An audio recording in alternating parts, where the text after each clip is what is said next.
Episode की शुरुआत होती है जेनीज यानी जिन्नों की उत्पत्ति की कहानी से। कहा जाता है कि भगवान ने उन्हें थर्सडे के दिन बनाया था, यानी उस दिन के बाद जब फरिश्ते बनाए गए थे। जिन्नों को अपार शक्ति और सामर्थ्य दी गई थी, लेकिन उस ताकत के साथ आया था घमंड। उनका अहंकार इतना बढ़ गया कि उन्होंने खुद भगवान की जगह लेने की इच्छा कर ली। फिर एक भीषण युद्ध छिड़ गया भगवान और जिन्नों के बीच, जो पूरे 300 साल तक चला। लेकिन हर जिन्न उस युद्ध में शामिल नहीं हुआ था। कुछ जिन्नों ने शांति का रास्ता चुना और खुद को दियों, जार्स और रिंग्स में कैद कर लिया ताकि वे उस लड़ाई से बच सकें।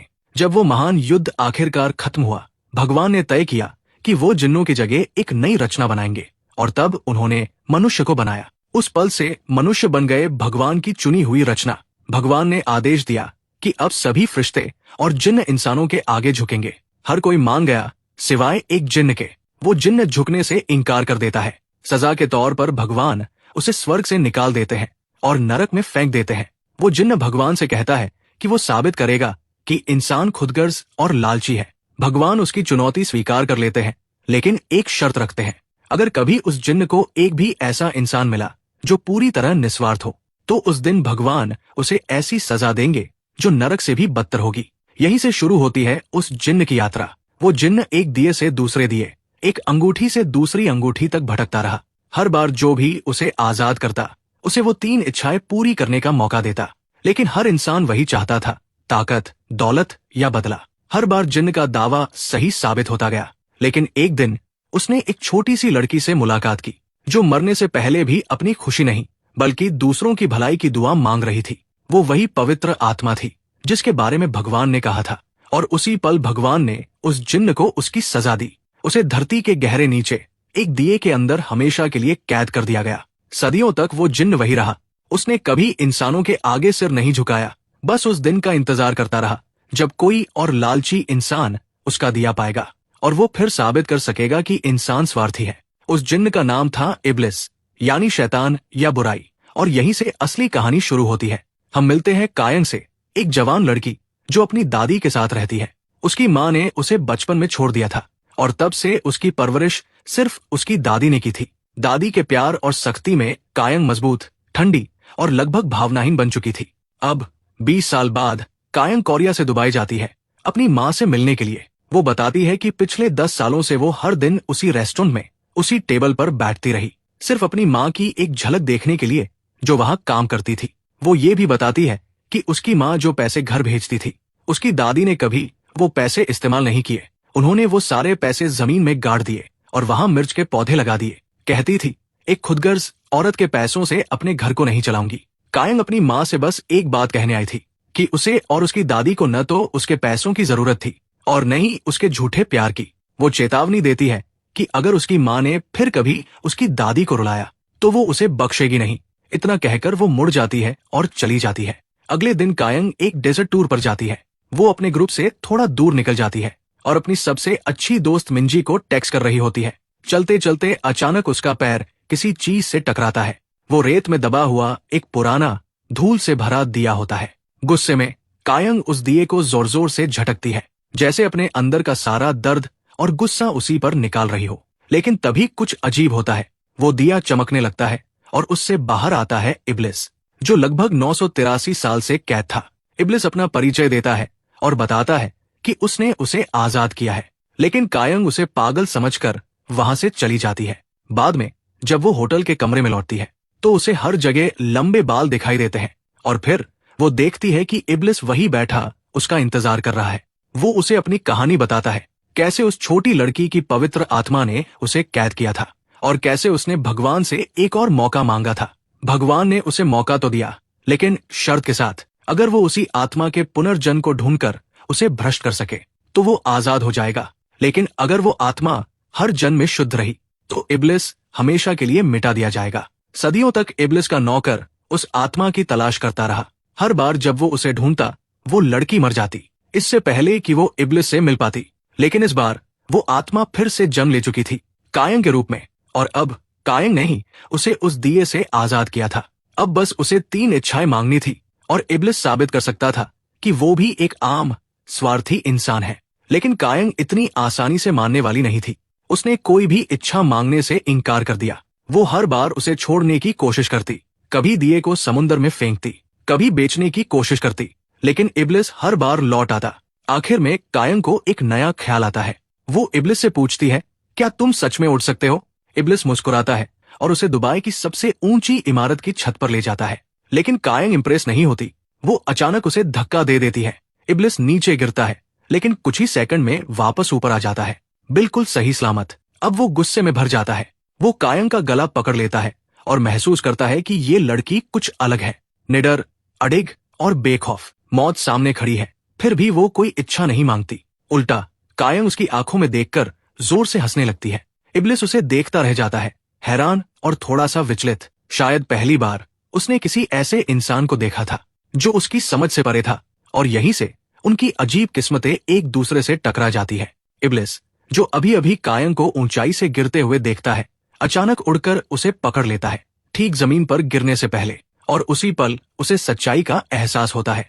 कायन वही लड़की है, वही आत्मा जिसने उसे 983 साल पहले उस दिए में कैद किया था। लेकिन अब वो पहले से भी ज्यादा जटिल हो चुकी थी, ज्यादा मजबूत, ज्यादा समझदार, और भ्रष्ट करना लगभग नामुमकिन। ये मानकर इब्लिस रात के अंधेरे में गायब हो जाता है।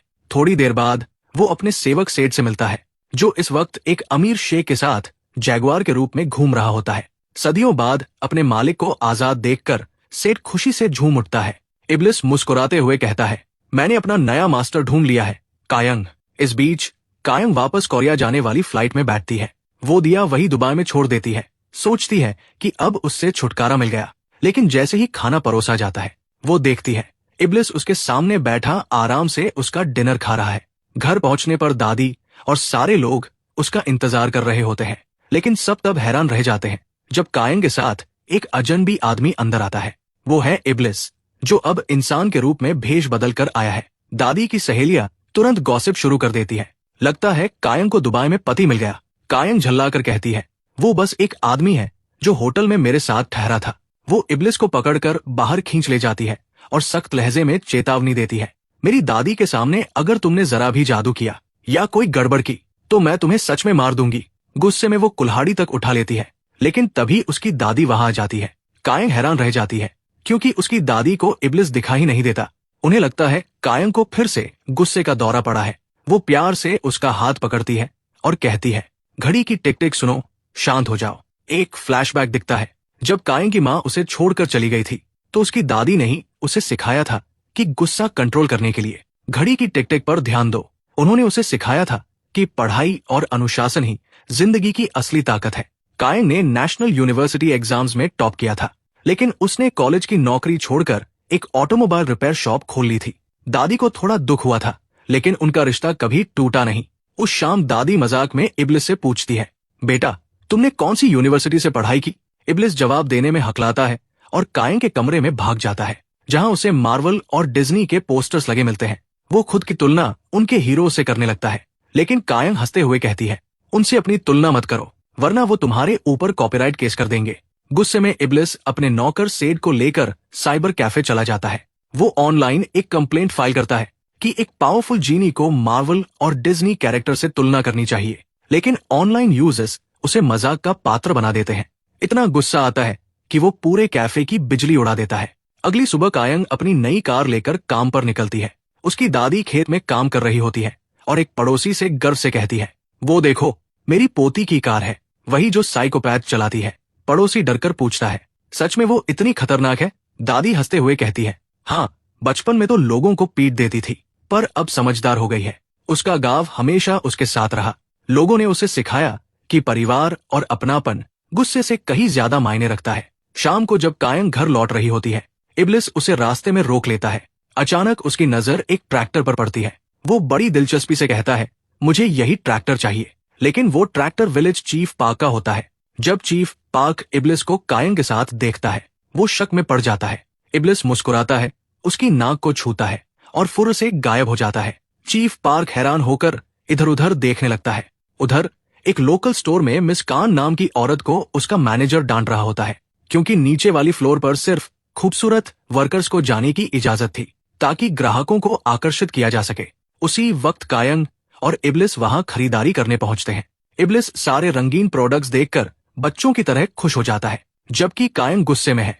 उसे चीफ पार्क वाला व्यवहार बिल्कुल पसंद नहीं आया था। वो सख्त लहजे में कहती है, मिंजी के सामने ऐसी हरकत करने की हिम्मत मत करना।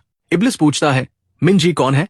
और वहीं से सीन कट होता है मिंजी पर, जो कायंग की सबसे अच्छी दोस्त है। मिंजी एक डेंटिस्ट है, आत्मनिर्भर, आत्मविश्वासी, छोटे बाल और तेज दिमाग वाली। वो इस वक्त गोल्फ खेल रही होती है, जहां उसकी मुलाकात मिस्टर रियो के असिस्टेंट से होती है। वो मिस्टर रियो से सख्त नफरत करती है, क्योंकि वो उनके गांव को तोड़कर वहां प्रोजेक्ट बनाना चाहता है। इसलिए वो उसके किसी आदमी से भी शालीनता से बात नहीं करती। उधर इब्लिस और सेड एक और दुकान पर जाते हैं, जहां इब्लिस पहली बार कैन जूस पीता है और उसे बहुत पसंद आता है। फिर वो बच्चों को वीडियो गेम खेलते देखता है और समझता है कि ये भी किसी लैंप बैटल जैसा खेल है। वो सारे सिक्के हार जाता है, फिर भी जीत नहीं पाता। निराश होकर वो कायंग के पास भागता है और कहता है, मुझे पैसे दो, नहीं तो मैं तुम्हारी एक इच्छा इस्तेमाल कर लूंगा। कायंग ताना मारती है, तुम खुद तो जादू से पैसे बना सकते हो। इब्लिस समझाता है, जेनीज अपने लिए जादू नहीं कर सकते। फिर वो शर्माते हुए बताता है, मैंने तुम्हारी दादी से थोड़े पैसे उधार ले लिए थे। ये सुनकर कायंग का पारा चढ़ जाता है। वो गुस्से में उसका पीछा करती है और इब्लिस ड्रामा करता हुआ उसकी कार के सामने कूद जाता है। कायंग बिना रुके उसे सीधा गाड़ी से ठोक देती है। बाद में इब्लिस सेठ से शिकायत करता है। सेठ सलाह देता है, उस पागल औरत से उलझने से अच्छा है कोई पार्ट टाइम जॉब कर लो। इब्लिस पूछता है, साइकोपैथ मतलब क्या? सेठ उसे वापस साइबर कैफे ले जाता है और इंटरनेट पर दिखाता है। परिभाषा देखकर खुद इब्लिस भी डर जाता है। अब इब्लिस कायंग को परखने का निश्चय करता है। वो उसके गराज में जाता है, जहां कायंग काम कर रही होती है। वो दरवाजा बंद कर देता है और अंदर आग लगा देता है, ताकि कायंग डरकर कोई इच्छा मांग ले। लेकिन कायंग साइड डोर से बाहर निकलती है, एक मेटल रॉड उठाती है और इब्लिस की धुनाई कर देती है। चेतावनी देती है, दोबारा ऐसा किया तो तुम्हें जिंदा नहीं छोड़ूंगी। आग बुझाने के लिए इब्लिस जादू का इस्तेमाल करता है और लोग हैरान रह जाते हैं कि कायंग एक ऐसे आदमी को पीट रही है जिसका सिर टूटा, हाथ मुड़ा, फिर भी वो बिल्कुल ठीक है। बाद में कायंग और मिंजी अपनी वेंसडे डिनर ट्रेडिशन निभाने जाते हैं, एक ऐसा डिनर जो वो कभी मिस नहीं करती। दोनों हमेशा एक ही डिश ऑर्डर करती है। थोड़ी बहस होती है, लेकिन मिंजी की शांति कायंग के गुस्से को संभाल लेती है। डिनर के दौरान जब मिंजी पानी लेने जाती है, इब्लिस अचानक कूलर से निकल आता है। कायंग डरकर बोल पड़ती है, लेकिन सबको लगता है वो हवा से बात कर रही है। बाद में कायंग उसे एक हेयर पिन खरीद कर देती है और कहती है, जब अदृश्य बनो तो ये पिन लगाना, ताकि मुझे पता चले कि तुम ही हो। इब्लिस मुस्कुराकर पूछता है, तुमने ये इच्छा के रूप में क्यों नहीं मांगी? कायंग जवाब देती है, क्योंकि मैं जानती हूँ जैसे ही मेरी 3 इच्छाएं पूरी होंगी तुम मुझे मार दोगे। वो आगे कहती है, मेरी दादी हमेशा कहती है, इस दुनिया में बहुत से अच्छे लोग हैं, शायद बुरी तो मैं ही हूँ। तो तुम जिस प्योर सोल को ढूंढ रहे हो वो मैं नहीं हो सकती। इब्लिस मुस्कुराता है, लेकिन हार नहीं मानता। तब कायंग उसे एक चुनौती देती है, उसकी पहली इच्छा, अगर तुम मुझे 5 अलग अलग लोगों के जरिए ये साबित कर सको कि दुनिया सच में भ्रष्ट है, तो मैं अपनी बाकी 2 इच्छाएं मांग लूंगी और तुम्हें खुद अपनी मौत दे दूंगी। इब्लिस को लगा कि कायंग ने अपनी कीमती विश में से एक विश इतनी बेवकूफी भरी बात पर बर्बाद कर दी है। फिर भी वो ये साबित करने के लिए बेताब था कि वो गलत नहीं है। वो चुनौती को आत्मविश्वास से स्वीकार करता है, यकीन के साथ कि वो किसी की भी फितरत को बदल सकता है। उनकी तलाश 5 उम्मीदवारों की शुरू होती है। पहली उम्मीदवार थी मिस कांग, वही औरत जिसे उसके बॉस ने स्टोर में सबके सामने अपमानित किया था। उसे देखते ही इब्लिस मुस्कुराया, ये औरत तो पहले से ही बेताब है। वो बोला, इसे बिगाड़ना मेरे लिए बच्चों का खेल है, ये पहले से ही किसी विश की भूखी है। जल्द ही उन्होंने दूसरी उम्मीदवार ढूंढ ली, एक सीधी सादी सी लड़की जो गांव के बैंक में काम करती थी। वो देखने में भोली लग रही थी, लेकिन इब्लिस का मानना था कि हर इंसान के अंदर कहीं न कहीं स्वार्थ छिपा होता है, बस सही वक्त आने का इंतजार करता है। थोड़ा आगे बढ़ते हुए इब्लिस की नजर एक आवारा कुत्ते पर पड़ी और उसने तुरंत कहा, ये होगा मेरा तीसरा उम्मीदवार। कायंग ने हैरानी से पूछा, कुत्ता? इब्लिस मुस्कुराया, तुमने तो ये नहीं कहा था कि सारे इंसान ही होने चाहिए। आगे चलते हुए एक गांव वाला मिस्टर सैंग उन्हें लिफ्ट देने के लिए रुकता है। कायंग ठंडे अंदाज में मना कर देती है। उसकी विनम्रता देखकर इब्लिस मुस्कुराता है और कहता है, ये होगा मेरा चौथा उम्मीदवार। आखिर में वो एक लोकल यूट्यूबर से मिलते हैं, एक खुशमिजाज आदमी जो अपनी पत्नी के साथ गांव में सिंपल कंट्री लाइफ रिकॉर्ड करने आया था। कायंग उसे पहचानती है और इब्लिस उसे 5वां और आखिरी उम्मीदवार घोषित कर देता है। इब्लिस आत्मविश्वास से खड़ा होकर कहता है, इंसान अपनी असली पहचान तब दिखाते हैं जब उन्हें कुछ हासिल करने की उम्मीद होती है। मैं साबित कर दूंगा कि हर एक इंसान स्वार्थी है। कायंग हल्के से मुस्कुराती है, और मेरे विश के बारे में क्या सोचते हो? इब्लिस उसे घूरता है और ठंडे लहजे में कहता है, तुम एक साइको हो। तुमने सिर्फ एक विश में 4 इंसानों और एक जानवर को पहले ही भ्रष्ट कर दिया है। तुम मुझसे भी ज्यादा खतरनाक हो। वो उसे याद दिलाता है कि वो कौन है, एक बुरा जिन्न जिसे कई लोग शैतान के नाम से जानते हैं। उस रात कायोंग एक अजीब सपना देखती है। वो खुद को सोने के ढेरों के बीच देखती है, चमकते अनगिनत सोने के सिक्के। वो सपना उसे बेचैन कर देता है। अगली सुबह इब्लिस घबराया हुआ अपने नौकर सादे को सब बताता है। शायद पहली बार उसे खुद पर शक होने लगता है। वो सोचने लगता है कि शायद उसे इस जन्म में कायोंग को नहीं हराना चाहिए। वो धीरे से बुदबुदाता है, शायद मैं उसे अगले जन्म में भ्रष्ट कर दूं। और वो उड़कर सागर की ओर निकल जाता है, थोड़ी राहत लेने। वो अपने मैजिक कारपेट पर बैठकर समुद्र के ऊपर लंच कर रहा होता है। तभी अचानक 2 फाइटर जेट्स उसे देख लेते हैं और उसे खतरा समझकर पीछा करने लगते हैं। घबराकर इब्लिस भागता हुआ वापस कायोंग के गांव लौट आता है। अब छिपे रहने के लिए वो एक नया प्लान बनाता है। सादे को कायोंग की रिपेयर शॉप में पार्ट टाइम जॉब पर भेज देगा ताकि वो उस पर नजर रख सके। लेकिन प्लान तुरंत फेल हो जाता है, क्योंकि कायोंग को जल्दी ही पता चल जाता है कि सादे और इब्लिस पहले से एक दूसरे को जानते हैं। कायोंग के बारे में और जानने की जिज्ञासा में इब्लिस उसकी पिछली जिंदगियों में झांकने निकल पड़ता है। एक जीवन में वो एक जासूस थी और दूसरे में राजा की संदेशवाहक। लेकिन हर जन्म में इब्लिस उससे मिलने से पहले ही मारा जाता है, कभी सिपाहियों के तीरों से, कभी राजा के आदेश पर। थकाहारा वो वर्तमान में लौटता है, जहां कायोंग उसका इंतजार कर रही होती है, गुस्से में भरी हुई। तुमने मेरी विश अब तक पूरी क्यों नहीं की? वो चीखती है। क्या तुम मुझे पागल करने की कोशिश कर रहे हो? जवाब में इब्लिस उसे एक ऊंची इमारत मिस्टर रियो के स्काई स्क्रैपर पर ले जाता है। वहां खुद मिस्टर रियो प्रकट होते हैं और हैरानी की बात ये कि वो इब्लिस को देख सकते हैं, और उससे भी ज्यादा चौंकाने वाली बात, वो जरा भी डरते नहीं। कायोंग कुछ समझ पाती उससे पहले ही इब्लिस उसे धक्का देकर नीचे फेंक देता है। ठंडे लहजे में बस इतना कहता है, मुझे बस उसका एक पंख ला कर दो। कायोंग नीचे गिर रही होती है, तभी मिस्टर रियो छलांग लगाते हैं। उनकी पीठ से विशाल चमकते फरिश्तों जैसे पंख निकलते हैं। वो उसे गिरने से पहले पकड़ लेते हैं। जमीन पर उतरते ही कायोंग जल्दी से उनका एक पंख तोड़ लेती है और भाग जाती है। उधर इब्लिस और रियो आमने सामने खड़े होते हैं, पुराने दुश्मन की तरह। यही सच्चाई सामने आती है। इब्लिस एक गिरा हुआ शैतान है और रियो एक दिव्य फरिश्ता जिसे उसे रोकने के लिए भेजा गया है। दोनों के बीच चेतावनियों का आदान प्रदान होता है और जाते जाते गुस्से में इब्लिस रियो की इमारत का आधा हिस्सा नष्ट कर देता है। अगली सुबह कायोंग उस फरिश्ते के पंख से अपनी डायरी में लिखती है, लेकिन वो कलम अजीब थी। वो सिर्फ सच लिख सकती थी। जब उसने लिखा, मैं अपनी दादी के लिए एक बोझ हूं, तो शब्द बोझ बदलकर ताकत बन गया। कायोंग मुस्कुरा उठी। उसे एहसास हुआ कि वो अपनी दादी का बोझ नहीं, उसकी ताकत है। तभी इब्लिस प्रकट हुआ और बोला, मिस कांग ने अपनी पहली विश मांग ली है। उसने उसे लैम्प से आजाद कर दिया था और उसकी पहली इच्छा पूरी कर दी थी। वो अपने बॉस से ऊंचे पद पर पहुंच गई थी। अब वो ब्रांच मैनेजर थी। कुछ दिन बाद कायोंग ने जब मिस कांग को देखा, वो पूरी तरह बदल चुकी थी, आत्मविश्वास से भरी, खूबसूरत और बिल्कुल अलग इंसान। फिर कायोंग ने इब्लिस को अपनी बेस्ट फ्रेंड मिंजी के बारे में बताया, कैसे स्कूल में सब उसे परेशान करते थे, जब तक कि कायोंग ने उसके लिए खड़े होकर उसका साथ नहीं दिया था। उस दिन से दोनों अलग नहीं हुई। कायोंग ने ही उसे मेहनत करने को प्रेरित किया था, जिसकी वजह से आज मिंजी एक सक्सेसफुल डेंटिस्ट बनी। इस बीच शहर में मिस्टर रियो की असिस्टेंट इरेम उसे बताती है कि कायोंग ने अपनी पहली विश कर दी है और इब्लिस उसे पूरा कर रहा है। वो ये भी बताती है कि कायोंग ने रियो का पंख क्यों लिया, ताकि वो एक सच्ची, बिना बदलाव के रिकॉर्ड रख सके। एक फरिश्ते और जिन की जंग की। रियो बाहर से शांत दिखता है, पर अंदर से दबाव में है, क्योंकि खुद भगवान ने उसे आदेश दिया था, अगर इब्लिस हार जाए तो रियो को उसका सिर काट देना होगा। लेकिन रियो खुद भी निश्चित नहीं था। कायोंग अनोखी थी, शायद खतरनाक भी। गांव में इब्लिस वीडियो गेम खेल रहा होता है जब वो देखता है कि एक आदमी सड़क पर सिगरेट फेंक देता है।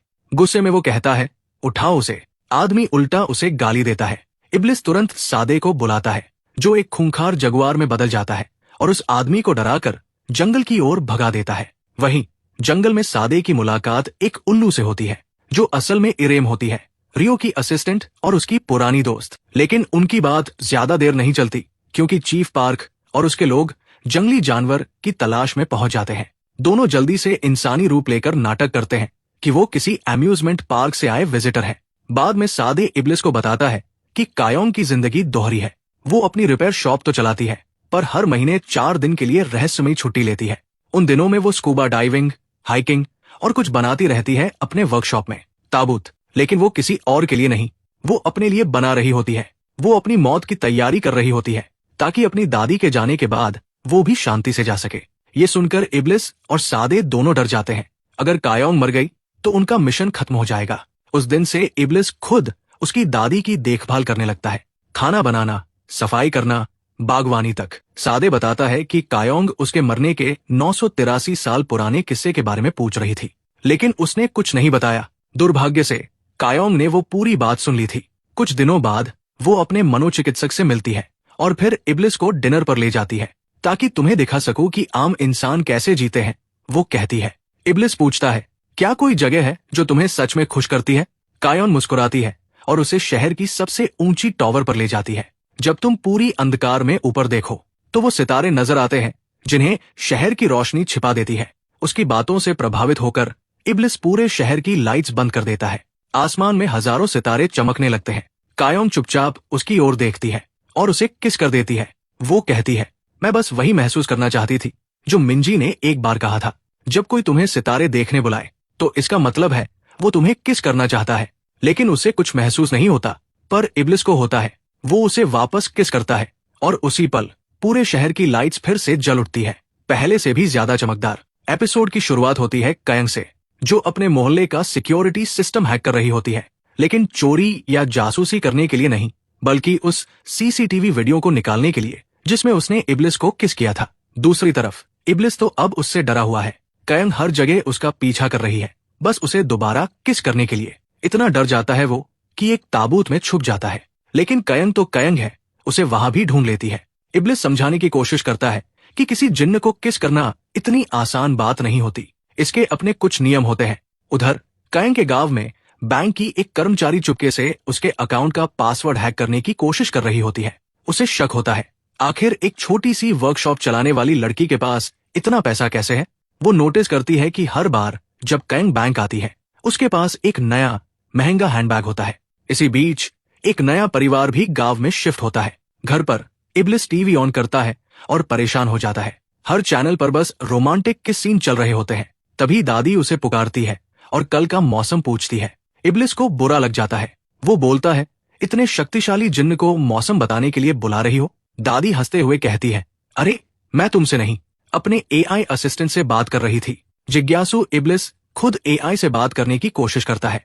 वो पूछता है, कायोंग की हाल की सर्च हिस्ट्री दिखाओ। जो वो देखता है उससे उसकी हालत खराब हो जाती है। कायोंग इंटरनेट पर सर्च कर रही थी, इब्लिस को किस करने के लिए कौन सा मौसम सबसे अच्छा होता है। अब तो वो डर के मारे कांप जाता है।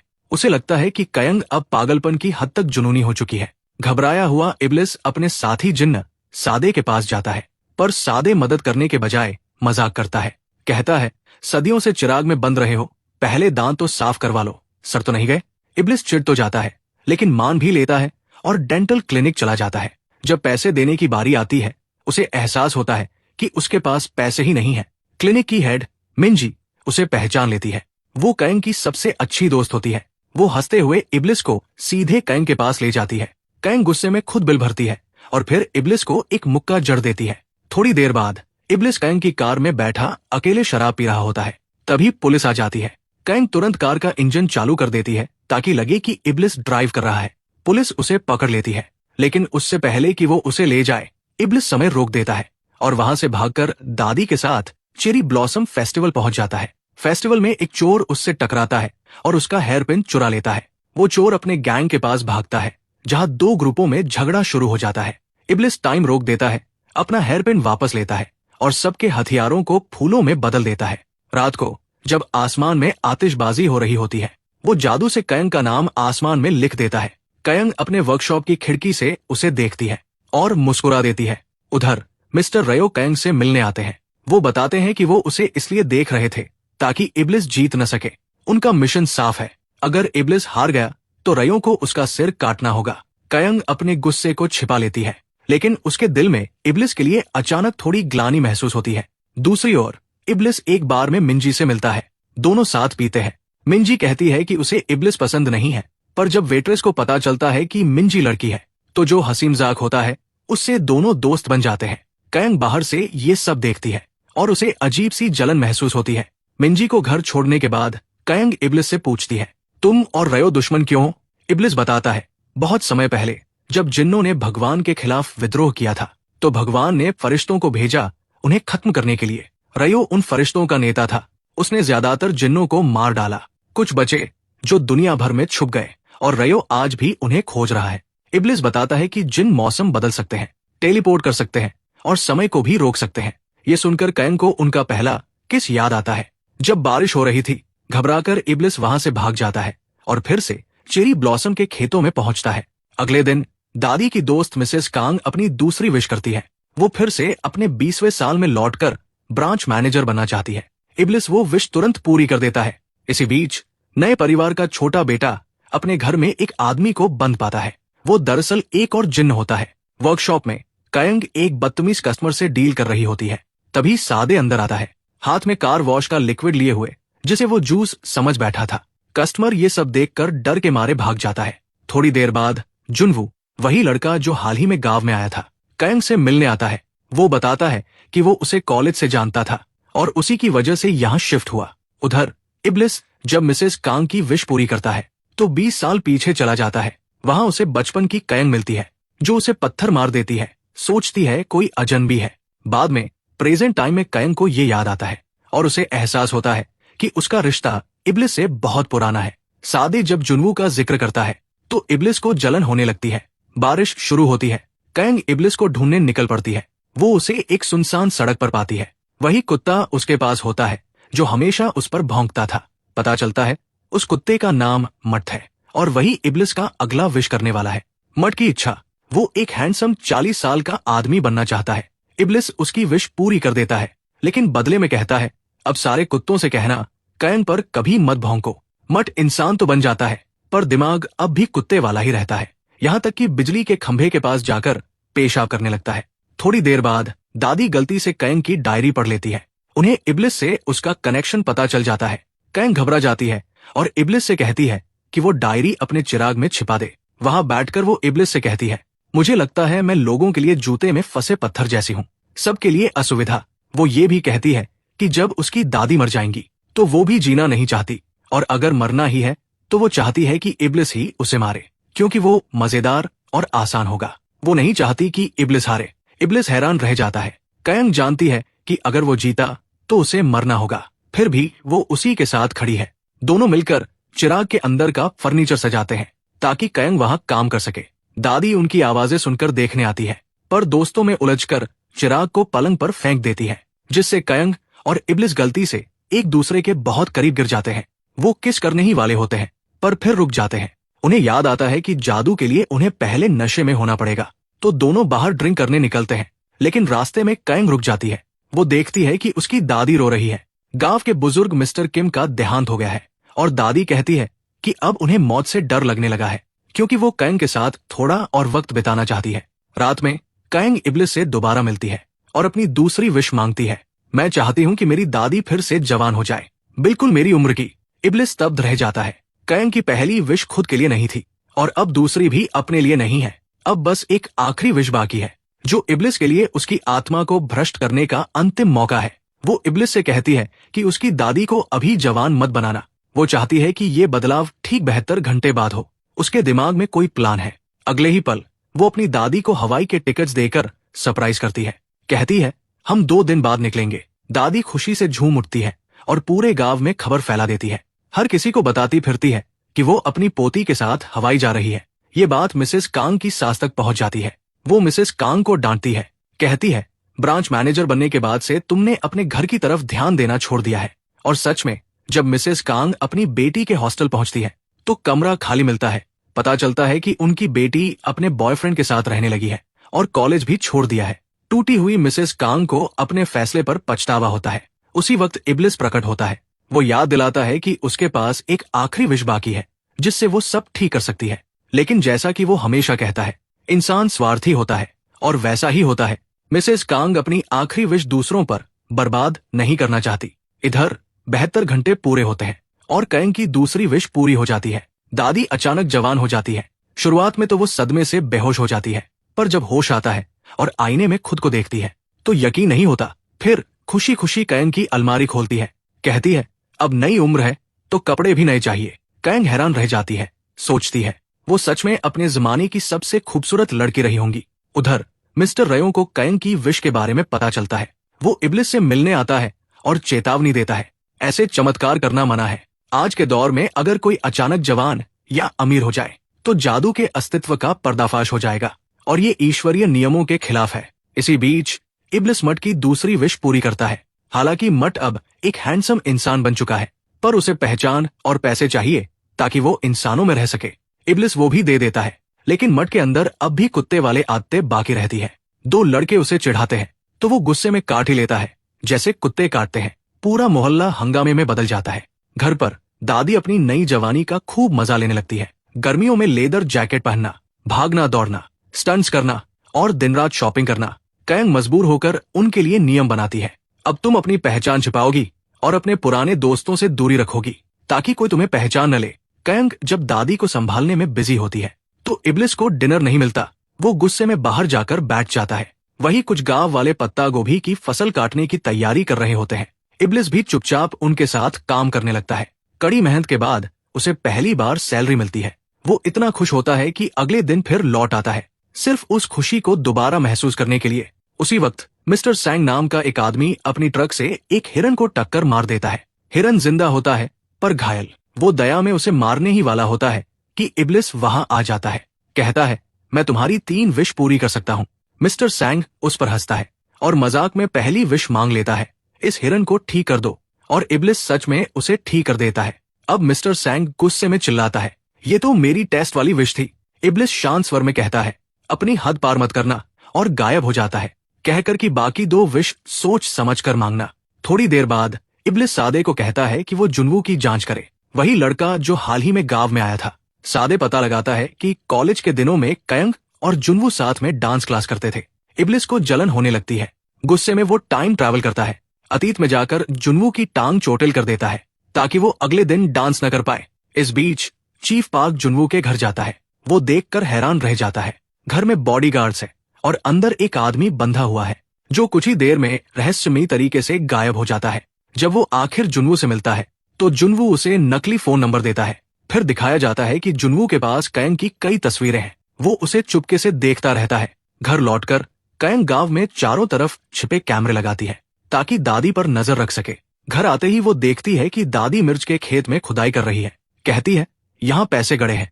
कयंग हंसते हुए समझाती है कि वो पैसे बहुत पहले शेयर मार्केट में लगा दिए थे और वो सुरक्षित है। शाम को कयंग मिंजी के साथ डिनर करती है। वही पता चलता है कि कयंग नहीं, कभी मिंजी की कॉलेज फीस भरी थी। मिंजी पूछती है, आंटी कहाँ है आजकल? कयंग झूठ बोलती है, वो हवाई में है, मैं काम की वजह से यही रह गई। अगले दिन दादी बाल कटवाने जाती है, पर रास्ते में एक स्कूटर उनसे टकराने ही वाला होता है। मिंजी वहां पहुंचती है और उन्हें बचा लेती है। दोनों में बातचीत होती है और मिंजी उनकी खूबसूरती देखकर दंग रह जाती है। उसे अंदाजा भी नहीं होता कि वो कयंग की दादी है। दोनों की दोस्ती हो जाती है। उधर बैंक की वही कर्मचारी जो कयंग के अकाउंट को लेकर जुनूनी थी, अब अपने बॉस से डांट खाती है और उसे बर्तन धोने का काम दे दिया जाता है। वो गुस्से में बर्तन साफ कर रही होती है, तभी उसे इब्लिस का चिराग दिखाई देता है। उसे केतली समझकर वो रगड़ देती है और इब्लिस बाहर आ जाता है। वो हैरान होकर अपनी पहली विश मांग लेती है, मुझे कयंग के सारे पैसे चाहिए। इब्लिस मजबूर होकर वो विश पूरी कर देता है। थोड़ी देर बाद जब कयंग अपनी डायरी लिख रही होती है, इब्लिस वहां आता है और कहता है, अब देख लिया, इंसान कितना भ्रष्ट होता है। कयंग को एहसास होता है कि वो सही कह रहा है, लालच जीत रही है। वो दुखी होकर इब्लिस को गले लगाती है, जानती है कि एक दिन वही उसे मारेगा। उसका ये इशारा इब्लिस के दिल को छू जाता है। तभी कयंग की नजर पास रखी एक रेत घड़ी पर जाती है, लेकिन उसके अंदर की रेत हिल नहीं रही होती। इब्लिस कहता है, ये रेत घड़ी नहीं है, ये एक ताबूत है। इसमें जो रेत दिख रही है वो तुम्हारी पिछली जिंदगी की राख है। कयंग उसे छूती है और अचानक उसे अपने पिछले जन्म की झलक दिखाई देती है। वो समझ जाती है कि वो पहले भी इब्लिस के चिराग में रह चुकी है। अगले दिन जुनवू अपने छोटे बेटे के साथ कयंग की वर्कशॉप आता है। वो कुछ देर के लिए बच्चे को वही छोड़ देता है। कयंग नोटिस करती है कि वो लड़का कोरियाई गोरियो राजवंश के बारे में पढ़ रहा है और अरब साम्राज्य के साथ उसके रहस्यमयी रिश्ते पर रिसर्च कर रहा है। वो देखती है कि बच्चा हमेशा थका हुआ लगता है और ऐसे चलता है जैसे किसी अदृश्य जंजीर से बंधा हो, लेकिन वो इसे अनदेखा कर देती है। वो सादे से कहती है कि उस बच्चे पर नजर रखे जब तक वो बाहर का काम निपटा ले। जैसे ही वो लड़का सादे को देखता है वो घबरा जाता है क्योंकि वो सादे की असली शक्ल देख सकता है, एक तेंदुए के रूप में। दूसरी ओर कायांग देखती है कि उसकी दादी और मिंजी साथ में हंस रही है, और भले उसे खुशी होनी चाहिए, लेकिन उसके दिल में थोड़ी जलन सी उठती है। वो चुपचाप वहां से चली जाती है। उधर मिस्टर रयो गुस्से से भरा है, क्योंकि इब्लिस ने मट को पैसे और आईडी दी थी, जो असल में रयो के अपने लॉकर से चोरी की गई थी। यहाँ तक कि उसने रयो का फरिश्तों वाला चित्र भी जला दिया। दोनों में जबरदस्त लड़ाई होती है, लेकिन इब्लिस आसानी से जीत जाता है, साबित करते हुए कि अब भी वही ज्यादा शक्तिशाली है। एपिसोड के अंत में कायांग अपने पिछले जन्म की यादों को समझने की कोशिश कर रही होती है। तभी दरवाजे पर दस्तक होती है। वो खोलती है और सामने खड़ा होता है मिस्टर रयो। वो कहता है, मैं तुम्हारी मदद करने आया हूँ, ताकि तुम आखिरकार याद कर सको कि तुम अपने पिछले जन्म में कैसे मरी थी। कायांग गुस्से में मिस्टर रियो का सामना करती है। वो पूछती है, तुम मेरी मदद क्यों करना चाहते हो? मिस्टर रियो शांत स्वर में जवाब देते हैं, क्योंकि मैं इब्लिस को मारना चाहता हूँ और तुम भी उसे हराना चाहती हो, तो क्यों ना हम दोनों मिलकर काम करें। लेकिन कायांग उस पर भरोसा नहीं करती। वो पास पड़ी एक धातु की छड़ी उठाती है और उसके चेहरे पर वार करती है, कहते हुए, तुम्हारी आंखें बता रही है कि तुम झूठे हो। उसी समय इरेम डिनर करते हुए साड़े के साथ बैठी होती है। वो कायांग के अचानक भड़कने की ऊर्जा महसूस करती है। दोनों समझ जाते हैं कि इब्लिस जरूर फिर से किसी खेल में व्यस्त है, और केवल कायांग ही होगी जो मिस्टर रियो पर हमला करने की हिम्मत रखती है। अगली सुबह पुलिस कायांग की वर्कशॉप पर पहुंचती है। वो एक लापता लड़की की तलाश कर रहे होते हैं। कायांग कहती है कि उसे कुछ नहीं पता, मगर उसके चेहरे से साफ है कि वो कुछ छुपा रही है। दरअसल कुछ दिन पहले मिस्टर सैंग के ट्रक को रिपेयर करते समय उसने हेडलाइट में फंसे कुछ बाल देखे थे, और वो बाल उसी लड़की के थे जो अब गायब है। इधर साड़े इब्लिस को बताता है कि कायांग ने मिस्टर रियो पर हमला क्यों किया। दिलचस्पी से भरा इब्लिस उसे ढूंढने जाता है, लेकिन कायांग उस वक्त स्कूबा डाइविंग कर रही होती है। वो पानी के भीतर पहुंच जाता है और मुस्कुराते हुए कहता है, क्या तुम अपनी मौत की प्रैक्टिस कर रही हो? शायद भगवान ने हमें इसलिए मिलवाया है, ताकि मैं तुम्हारी मौत को आसान बना सकूं। उधर कायांग की दादी बहुत सजे धजे अंदाज में एक बेकरी जाती है और वहां मिंजी से टकरा जाती है। दोनों बातें करते हैं, हंसते हैं, लेकिन तभी दादी की एक पुरानी सहेली उन्हें देख लेती है। रात तक गांव में अफवाह फैल जाती है। कायांग की दादी ने कभी हवाई से कॉल नहीं किया, और जब से वो गई है, कायांग के घर में एक जवान लड़की रहने लगी है। कहीं ऐसा तो नहीं कि कायांग ने अपनी ही दादी को मारकर पिछवाड़े में दफना दिया हो। अगले दिन वही बुजुर्ग औरतें चीफ पार्क के साथ कायांग के घर पहुंच जाती है। वो चिल्लाती है, उसे गिरफ्तार करो, ये तो पागल है, कातिल है। कायांग टूटने लगती है, और दादी भी ये सब सुनकर दिल से आहत होती है। लेकिन तभी चीफ पार्क के फोन पर वीडियो कॉल आती है, और स्क्रीन पर कायांग की दादी जिंदा नजर आती है। सभी दंग रह जाते हैं। कायांग का नाम साफ हो जाता है, और शर्मिंदा होकर सब लौट जाते हैं। थोड़ी देर बाद इब्लिस प्रकट होता है, मुस्कुराते हुए कहता है, थैंक यू तो बोलो, वो वीडियो कॉल मैंने ही अरेंज की थी। कायांग गुस्से से जवाब देती है, यही होता है जब कोई शैतान से मदद मांगता है, नतीजा कभी अच्छा नहीं होता। उसकी बात सुनकर इब्लिस का चेहरा उतर जाता है। वो चुपचाप चला जाता है, दुखी और अकेला। वो सड़क किनारे बैठा होता है। तभी एक लड़की उसके पास आकर उसका चेहरा पढ़ने की कोशिश करती है। जब वो मजाक में कहता है कि मेरे पूर्वज फरिश्तों से लड़े थे, तो वो हंसकर चली जाती है। सोचती है कि वो पागल है। इसी बीच हमें आखिरकार इरेम की असली पहचान पता चलती है। वो मौत की फरिश्ता है, जो मिस्टर रियो के धुएं से बनी थी। वो पहले स्वर्ग में एक उल्लू थी, लेकिन भगवान की बातें चोरी छुपे सुनने की सजा में उसने अपनी सुनने की शक्ति खो दी। अब वो लोगों के होंठ पढ़कर उनकी सच्चाई समझती है। दूसरी ओर इब्लिस कुछ आदमियों के साथ जुआ खेलने बैठता है। एक आदमी उसे एडवांस में पैसे देता है, और खुशी में इब्लिस उसकी नाक से नाक रगड़ देता है, जो अरब संस्कृति में आभार का इशारा है। लेकिन वो आदमी उसे छेड़छाड़ का केस लगाकर पुलिस में फंसा देता है। फिर कायांग को आकर उसे छुड़ाना पड़ता है। गुस्से में वो इब्लिस पर थप्पड़ बरसाती है, तुमसे तो कुछ नहीं सुधरने वाला। इधर वो बैंक कर्मचारी जिसने कायांग का पैसा चुराया था, परेशान है। वो उस पैसे को इस्तेमाल ही नहीं कर पा रही। हारकर वो दूसरा विश मांगती है, कायांग के अकाउंट की लिमिट हटाओ, ताकि मैं पैसा यूज कर सकूं। इब्लिस उसकी ये इच्छा भी पूरी कर देता है, और वो तुरंत वही महंगा बैग खरीद लेती है जो कायांग के पास है। इब्लिस मजाक में पूछता है, अब तुम गुस्सा नहीं हो? कायांग शांति से कहती है, क्या तुम्हें किसी चीज से नफरत नहीं होती, जैसे वैम्पायर लहसुन से या क्रॉस से डरते हैं? इब्लिस मुस्कुराकर कहता है, मुझे सिर्फ तुमसे नफरत है, तो शायद तुम्हें मेरी लैंप छोड़ देनी चाहिए। उधर मिंजी और दादी एक साथ वर्कआउट कर रहे होते हैं, जबकि चीफ पार्क को जुनू के घर वालों पर शक होने लगता है। उसे एहसास होता है कि वो बॉडीगार्ड नहीं, बल्कि असली सैनिक है। रात को इब्लिस का छोटा दोस्त संगहयोग उसके पास आता है। उसके हाथों पर चोट के निशान है। वो बताता है कि उसकी माँ का बॉयफ्रेंड उसे मारता है। वो कहता है, उस रात मैंने आसमान में एक फरिश्ता देखा था और दुआ की थी कि वो उस आदमी को सजा दे। इब्लिस का दिल पसीज जाता है। वो उस आदमी को उठा ले जाता है, उसे रेगिस्तान के बीच छोड़ देता है जहां भूखे भेड़िए उसे घेर लेते हैं, और इब्लिस बिना पीछे देखे चला जाता है जबकि आदमी चीखता रह जाता है। इब्लिस फिर संगहयोग से कहता है, बहुत साल पहले मैंने अपनी कौम के लिए जंग लड़ी थी, अब मैं एक नई जंग छेड़ने वाला हूँ, इस बार अपने इंसानी दोस्तों के लिए जो अन्याय झेलते हैं। तभी मिस्टर रियो प्रकट होते हैं। वो चेतावनी देते हैं, इब्लिस, तुम दुनिया का संतुलन बिगाड़ रहे हो, अच्छा बनने का दिखावा मत करो, वरना मैं सबको बता दूंगा कि तुमने कायोंग के साथ क्या किया था। ये सुनकर इब्लिस की आंखें आग की तरह चमक उठती है। उधर कायोंग अपने कमरे में बैठकर इब्लिस की लैंप की जांच करती है। वो पाती है कि इब्लिस 983 साल से कैद था, लेकिन लैंप खुद उसकी कैद के 20 साल बाद बनाई गई थी, यानी वो कुछ बहुत बड़ा राज छिपा रहा है। इधर मट सड़क किनारे अपने पिता का इंतजार करता रहता है और बैंक की वो कर्मचारी फंस जाती है। उसका बॉस पकड़ लेता है कि वो कायोंग के अकाउंट को ट्रैक कर रही है, जो रोज अपने आप भर जाता है। वो उसे धमकाता है, अगर अकाउंट को कुछ हुआ तो नौकरी गई समझो। दूसरी ओर जुनू का बेटा चुपके से अपने घर के एक कमरे में बंद जिन्न से मिलने आता है। वो उसे एक सेब देता है। यही जिन्न उसे कोरियो राजवंश की किताब देता है ताकि वो कोरिया और अरब साम्राज्य के रहस्यों को उजागर कर सके। अंत में कायोंग मिस्टर रियो के पास पहुंचती है। वो दृढ़ आवाज में कहती है, मुझे अपने पिछले जन्म की सच्चाई जाननी है। मिस्टर रियो उसे रेगिस्तान में एक पुरानी जगह पर ले जाते हैं, वही जगह जहां 1000 साल पहले उसकी मौत हुई थी। उस वक्त कोरियो राजवंश के दौरान बच्चों को गुलाम बनाकर अरब साम्राज्य में बेचा जाता था। कायोंग और उसका अपंग भाई भी उन्हीं में से थे। 16 व्यापारी उन्हें बांधकर रेगिस्तान पार कर रहे थे जब जंगली कुत्तों ने हमला किया। बचने के लिए व्यापारियों ने उसके भाई को कुत्तों के आगे फेंक दिया। कायोंग चीखती हुई एक पुराना लैंप ढूंढ लेती है और उसमें से निकलता है इब्लिस। वो 3 इच्छाएं मांगने का प्रस्ताव रखता है। कायोंग की पहली इच्छा होती है, मेरा भाई जिंदा रहे और लंबी उम्र पाए। इब्लिस उसे पूरा करता है, लेकिन बचाने के लिए वो कुत्तों और व्यापारियों दोनों को मार डालता है। कायोंग की दूसरी इच्छा होती है, अब कभी कोई कोरियो बच्चा अरब में गुलाम बनकर न जाए। इब्लिस उसे भी पूरा करता है, मगर गुलामी के रास्तों को भूकंप और सुनामी से मिटा देता है, जिसमें सैकड़ों निर्दोष लोग मारे जाते हैं। जब मौत की फरिश्ता वहां आती है, वो कायोंग को बताती है कि इब्लिस ने उसकी नेक इच्छाओं को त्रासदी में बदल दिया।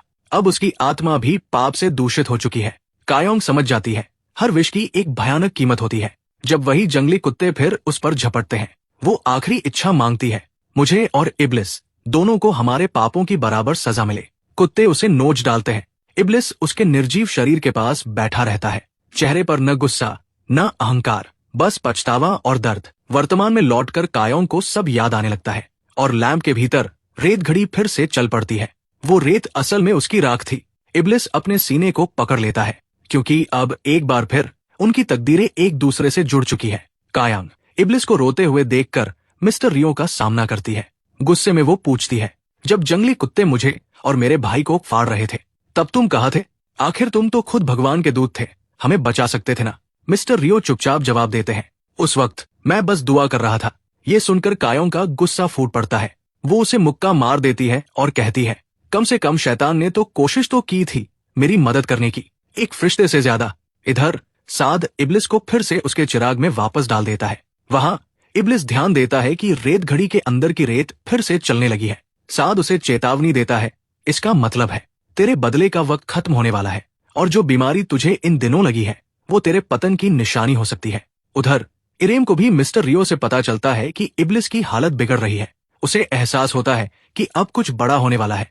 रियो को सुकून है कि उसने कायोंग को वो सच्चाई नहीं बताई जो 20 साल पहले इब्लिस के हमले और उसकी कैद के बीच हुई थी। लेकिन कायोंग को पहले से शक है कि वो कुछ छिपा रहा है। वो खुद रिसर्च करने लगती है, उन 20 सालों में असल में क्या हुआ था। इसी दौरान इब्लिस अचानक उसके सामने प्रकट होता है, बेहद स्टाइलिश कपड़ों में, उसे इम्प्रेस करने के इरादे से। असल में उसका गुप्त मकसद है कायोंग को अपने प्यार में गिराना, ताकि वो अपनी आखिरी विश उससे साथ रहने की मांग में खर्च करे और उसकी निस्वार्थता की परीक्षा फेल हो जाए। लेकिन बात वैसी नहीं होती। कायोंग अचानक पूछ लेती है, जब मैं मरी थी तब तेरे चेहरे पर जो दर्द था वो क्यों था? और क्या तूने कभी किसी दूसरी जिन्न से मोहब्बत की है या उसे चूमा है? ये सुनते ही इब्लिस झेम जाता है, कुछ कह नहीं पाता और गायब हो जाता है। वो तुरंत इरेम को आदेश देता है, दुनिया के बाकी जिन्नों को ढूंढो, जो अब भी जिंदा है। उधर मिस कांग की जिंदगी में नई मुसीबतें आ जाती है। उसके घर की परेशानी की वजह से उसे शाखा प्रबंधक, ब्रांच मैनेजर की पोस्ट से हटा दिया जाता है। अब उसकी दोनों विश बेकार हो चुकी है। गुस्से में वो दुकान तोड़ देती है और चिल्लाती है, अब मैं अपनी आत्मा भी शैतान को बेचने को तैयार हूँ। इधर मट की तीनों विश भी बेमानी साबित होती है। वो अब भी सड़कों पर भटक रहा है, अपने पिता का इंतजार करता हुआ। उसका ड्राइवर उसे एक पेट क्लिनिक ले जाता है, वही जगह जिसे मट ने खुद कभी दिखाया था। वहां मट का बर्ताव बिल्कुल किसी कुत्ते जैसा होता है, जिससे ड्राइवर को यकीन हो जाता है कि शायद उसे अपने पिछले जन्म में जानवर की तरह ट्रीट किया गया था। दूसरी ओर एक उदास यूट्यूबर शराब पीते हुए शिकायत करता है, मेरे किसी वीडियो को कभी व्यूज ही नहीं मिलते क्योंकि मेरा गाँव बहुत बोरिंग है। तभी उसके फोन पर एक अजीब नोटिफिकेशन आता है, जीनी नाम से भेजा हुआ खुद इब्लिस ने। वो मजाक समझकर बोलता है, काश मेरे गांव में कुछ रोमांचक हो जाए ताकि मेरा वीडियो आखिरकार वायरल हो सके। इब्लिस उसकी विश तुरंत पूरी कर देता है और उसे एक अंधेरे जंगल में पहुंचा देता है। वो लाइव स्ट्रीम करता हुआ लड़खड़ाते कदमों से चलता है और अचानक किसी चीज से ठोकर खाता है। वो देखता है वो कोई चीज नहीं बल्कि इंसान की लाश है। उसका लाइव तुरंत वायरल हो जाता है। रातों रात अगली सुबह पूरा गांव उस लाश की चर्चा से गूंज उठता है। कई लोग शक जताते हैं कि ये सब साइको कहलाने वाली कायंग ने किया होगा, पर मिंजी तुरंत उसका बचाव करती है। सब गॉसिप करने वालों को अपनी क्लिनिक से बाहर निकाल देती है, यहाँ तक कि कायंग की दादी भी। वो अफवाहें सुनकर रोने लगती है, पर जब कायंग घर लौटती है, दादी उसका हाथ पकड़कर कहती है, मुझे पता है मेरी पोती कभी किसी को नुकसान नहीं पहुंचा सकती। थोड़ी देर बाद कायंग की मुलाकात बैंक वाली औरत से होती है। वो कहती है कि कायंग को बैंक आकर ये कबूल करना होगा कि वो ही उसके अकाउंट में पैसे ट्रांसफर कर रही थी, वरना वो अपने जिन से विश मांगेगी कि वो कायंग को मार दे। कायंग शांत आवाज में जवाब देती है, जा मांग ले विश, क्योंकि मेरे पास भी जिन है। अगर तू मेरी मौत मांगेगी तो मैं भी तेरी वही विश मांगूंगी ताकि हम दोनों खत्म हो जाए। उस शाम कायंग थोड़ी उदास लगती है। इब्लिस उसे खुश करने के लिए गांव की सबसे ऊंची इमारत पर ले जाता है। वहां दोनों मजाक मजाक में एक नकली के सीन सेट करते हैं, कौन कैसे बैठेगा, कैसे झुकेगा। लेकिन अचानक कायंग उसे धक्का देकर नीचे गिरा देती है और हंसते हुए कहती है, अब मूड ठीक है मेरा। घर लौटने पर मिंजी अचानक आ जाती है और हैरान रह जाती है ये देखकर कि वहां दादी के साथ साथ इब्लिस, साद और इरेम भी मौजूद है। दादी घबराकर झूठ बोलती है, ये मेरी भतीजी की बहन है, दुबई से आई है। मिंजी को भरोसा नहीं होता, पर कायंग मुस्कुराकर कहती है, टाइम आने पर सब बता दूंगी, फिलहाल डरने की कोई वजह नहीं है। इसी बीच मिस्टर संग को इब्लिस का चिराग मिल जाता है। वो अपनी दूसरी विश मांगता है, मुझे 20 साल पहले की उस तारीख पर ले चलो। इब्लिस उसे वहां ले जाता है, लेकिन संग ने गलती से दिन का वक्त कहा होता है, इसलिए वो उस दिन की सुबह पहुंचता है। वहां वो देखता है छोटी कायंग पास ही खड़ी है। इब्लिस को गुस्सा आता है कि संग का मकसद उसे नुकसान पहुंचाना था। वो उस पर हमला करता है, पर अपने मालिक की आज्ञा से बंधा होने के कारण रुक जाता है और उसे उसी रात ले जाता है। वही पता चलता है कि मिस्टर संग एक सीरियल किलर है जो सालों से उन लड़कियों को मारता आया है जिन्हें वो समाज के लायक नहीं समझता था। और 20 साल पहले की उसी रात किसी ने उसके एक मर्डर को अपनी आंखों से देखा था। वो गवाह कोई और नहीं, उसकी अपनी माँ थी, जिसने पुलिस से सच्चाई छिपाई थी। बाद में इब्लिस ये सब कायंग को बताता है और कहता है, इसे अपनी डायरी में लिख लेना। कायंग उसकी तारीफ करती है, अच्छा काम किया तूने। वो कसम खाती है कि संग को सजा दिलवाकर रहेगी। इब्लिस मुस्कुराता है, कहता है, तुझे हराना नामुमकिन है। लेकिन जब कायंग याद दिलाती है कि उसकी हार का मतलब उसकी मौत होगा, वो शांत होकर जवाब देती है, मैं मरने से नहीं डरती, मैं जी चुकी हूँ। अब जब मेरी दादी फिर से जवान है, मुझे सुकून है। इब्लिस उसके शब्दों से हिल जाता है। पहली बार उसे एहसास होता है कि वो कायंग की परवाह करने लगा है। उस रात जुन्यू का कैद किया हुआ जिन्न शैडी अपनी ताकत से पूरी दुनिया को सुला देता है और चुपके से इब्लिस के हाथों को एक रहस्यमयी धागे से बांध देता है। अगली सुबह साद, इरेम और मिस्टर रियो वो सब देखकर चौंक जाते हैं। इरेम बताती है, मैं जाग रही थी, ये सब शैडी ने किया है। कायंग बिना झिझक इब्लिस का बंधा हाथ काट देती है ताकि जादू टूट जाए। सब दंग रह जाते हैं, खासकर मिस्टर रियो जो डरकर भाग जाता है। इसके बाद इब्लिस रियो से शैडी की सच्चाई जानने के लिए भिड़ता है। फरिश्ते झूठ नहीं बोल सकते, इसलिए रियो मान जाता है और बताता है, शैडी का असली मालिक वही बच्चा है जिसे तूने सदियों पहले अमर बना दिया था, कायंग की फरमाइश पर। उसका नाम था हुनबिश। इब्लिस का चेहरा सख्त पड़ जाता है। उसे याद आता है वही छोटा बच्चा जिसे कायंग ने एक बार बचाया था। वो टाइम में पीछे जाता है और देखता है कि हुनबिश आज भी जिंदा है।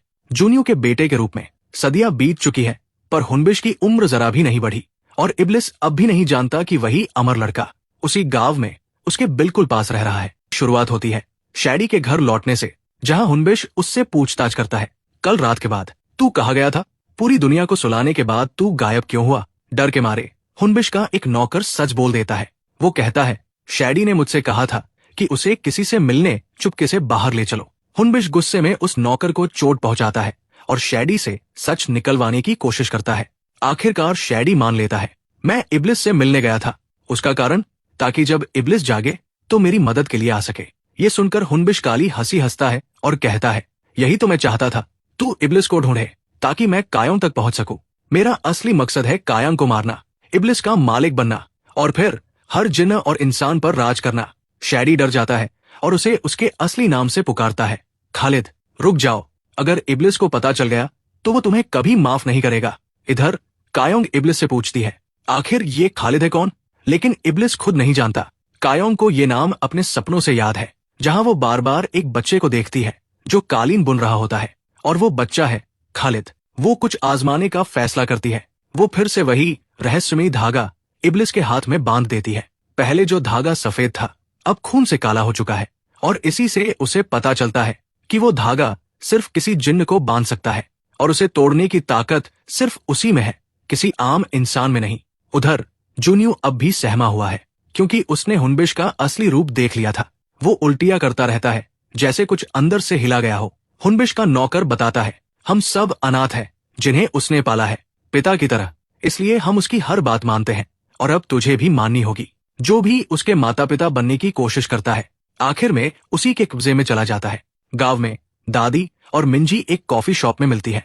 मिंजी प्यार से पूछती है, क्या कायोंग के घर में कुछ गलत चल रहा है? दादी मना कर देती है और मिंजी उन पर यकीन कर लेती है।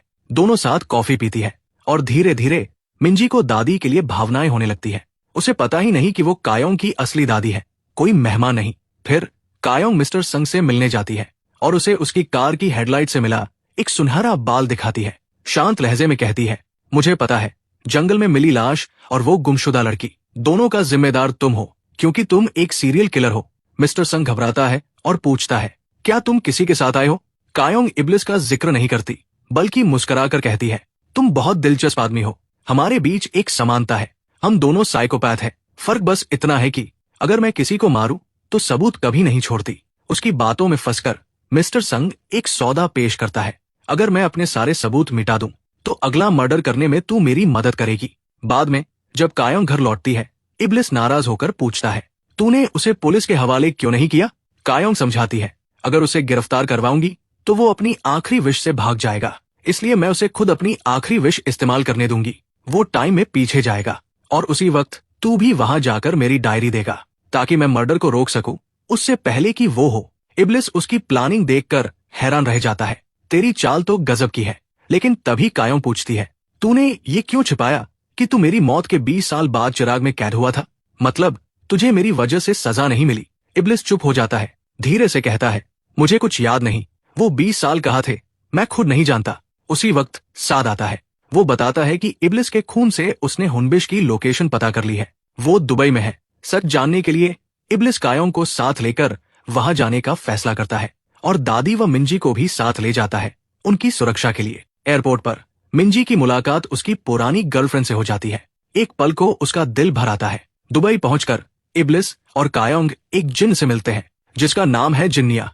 वो बताती है कि वो इब्लिस की प्रेमिका थी, क्राइस्ट से भी सदियों पहले। कायोंग हैरान रह जाती है जब जिन्निया उसे पहचान लेती है। ईर्ष्या में भरी कायोंग वहां से चली जाती है। उसे लगता है इब्लिस यहाँ फ्लर्ट करने आया है, पर असल में इब्लिस शैडी के बारे में जानने आया था। जिन्निया बताती है, शैडी ने एक इंसान औरत से शादी की थी। उनका बेटा आधा जिन्न आधा इंसान था, वही लड़का जो कालीन बुनता था। इब्लिस सोच में पड़ जाता है, लेकिन कायोंग को उसने कैसे पहचाना जबकि वो तो 8 साल की उम्र में मर गई थी?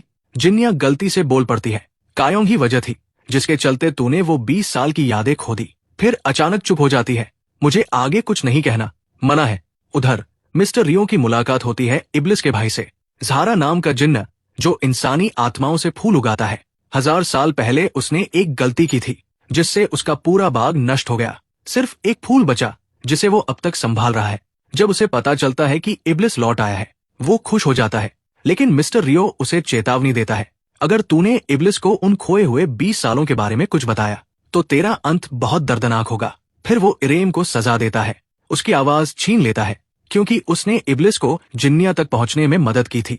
इधर मिंजी दादी से कहती है, कायों को दवा की जरूरत नहीं है, वो सिर्फ दिखावे के लिए लेती है ताकि आप चिंतित न हो। दादी भावुक हो जाती है और स्नेह से मिंजी को उसके पसंदीदा हील्स गिफ्ट करती है। दुबई में इब्लिस एक टूरिस्ट साइट पर जाता है, जहां एक पुरानी तलवार पत्थर में धंसी हुई है। कहते हैं सदियों पहले एक विदेशी ने गुस्से में वही तलवार वहां गाड़ दी थी, और उस विदेशी का नाम था इब्लिस। अब तक कोई उसे निकाल नहीं सका था, लेकिन जब इब्लिस उस पर हाथ रखता है, समय रुक जाता है और वो बड़ी आसानी से तलवार निकाल लेता है कायों की आंखों के सामने। पर उसे अब भी याद नहीं आता कि उसने वो तलवार वहां क्यों छोड़ी थी। कायों के सवाल टालने के लिए वो बात बदल देता है और पूछता है, मिंजी की एक्स गर्लफ्रेंड कैसी थी?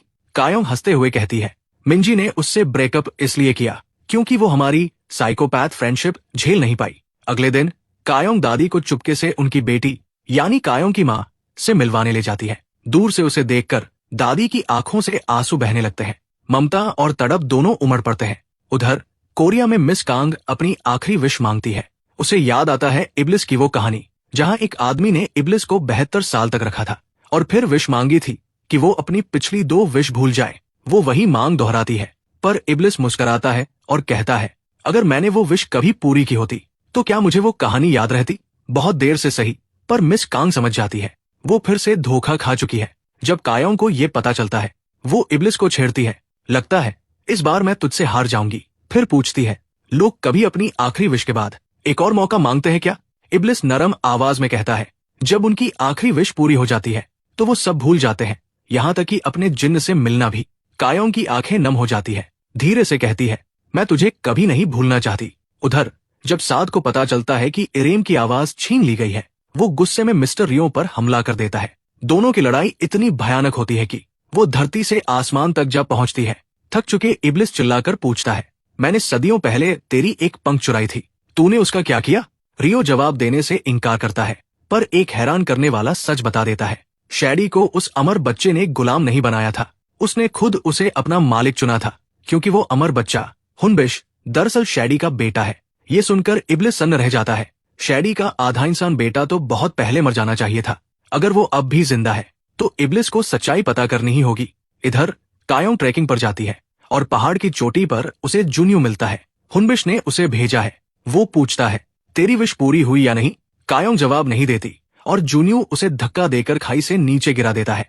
गिरते हुए कायों पहली बार डर महसूस करती है, मरने का नहीं बल्कि खोने का। दादी को, मिंजी को और इब्लिस को। जैसे ही वो जमीन के करीब पहुंचती है, इब्लिस अचानक वहां प्रकट होता है और उसे बचा लेता है। वो कहता है, तू चाहती तो विश मांग लेती जिंदा रहने की। कायों की आंखों में आंसू है, धीरे से बोलती है, अगर मैं ऐसा करती तो तुझे खो देती और मैं तुझे भूलना नहीं चाहती।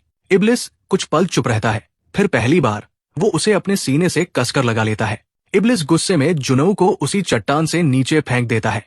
उधर मिस्टर रियो हनबिश से मिलने पहुंचता है और उसे चेतावनी देता है कि वो कायों के मामलों में दखल ना दे। वो कहता है कि कायों की आखिरी इच्छा किसी और के लिए इस्तेमाल होनी चाहिए, क्योंकि तभी वो इब्लिस को नष्ट कर सकता है।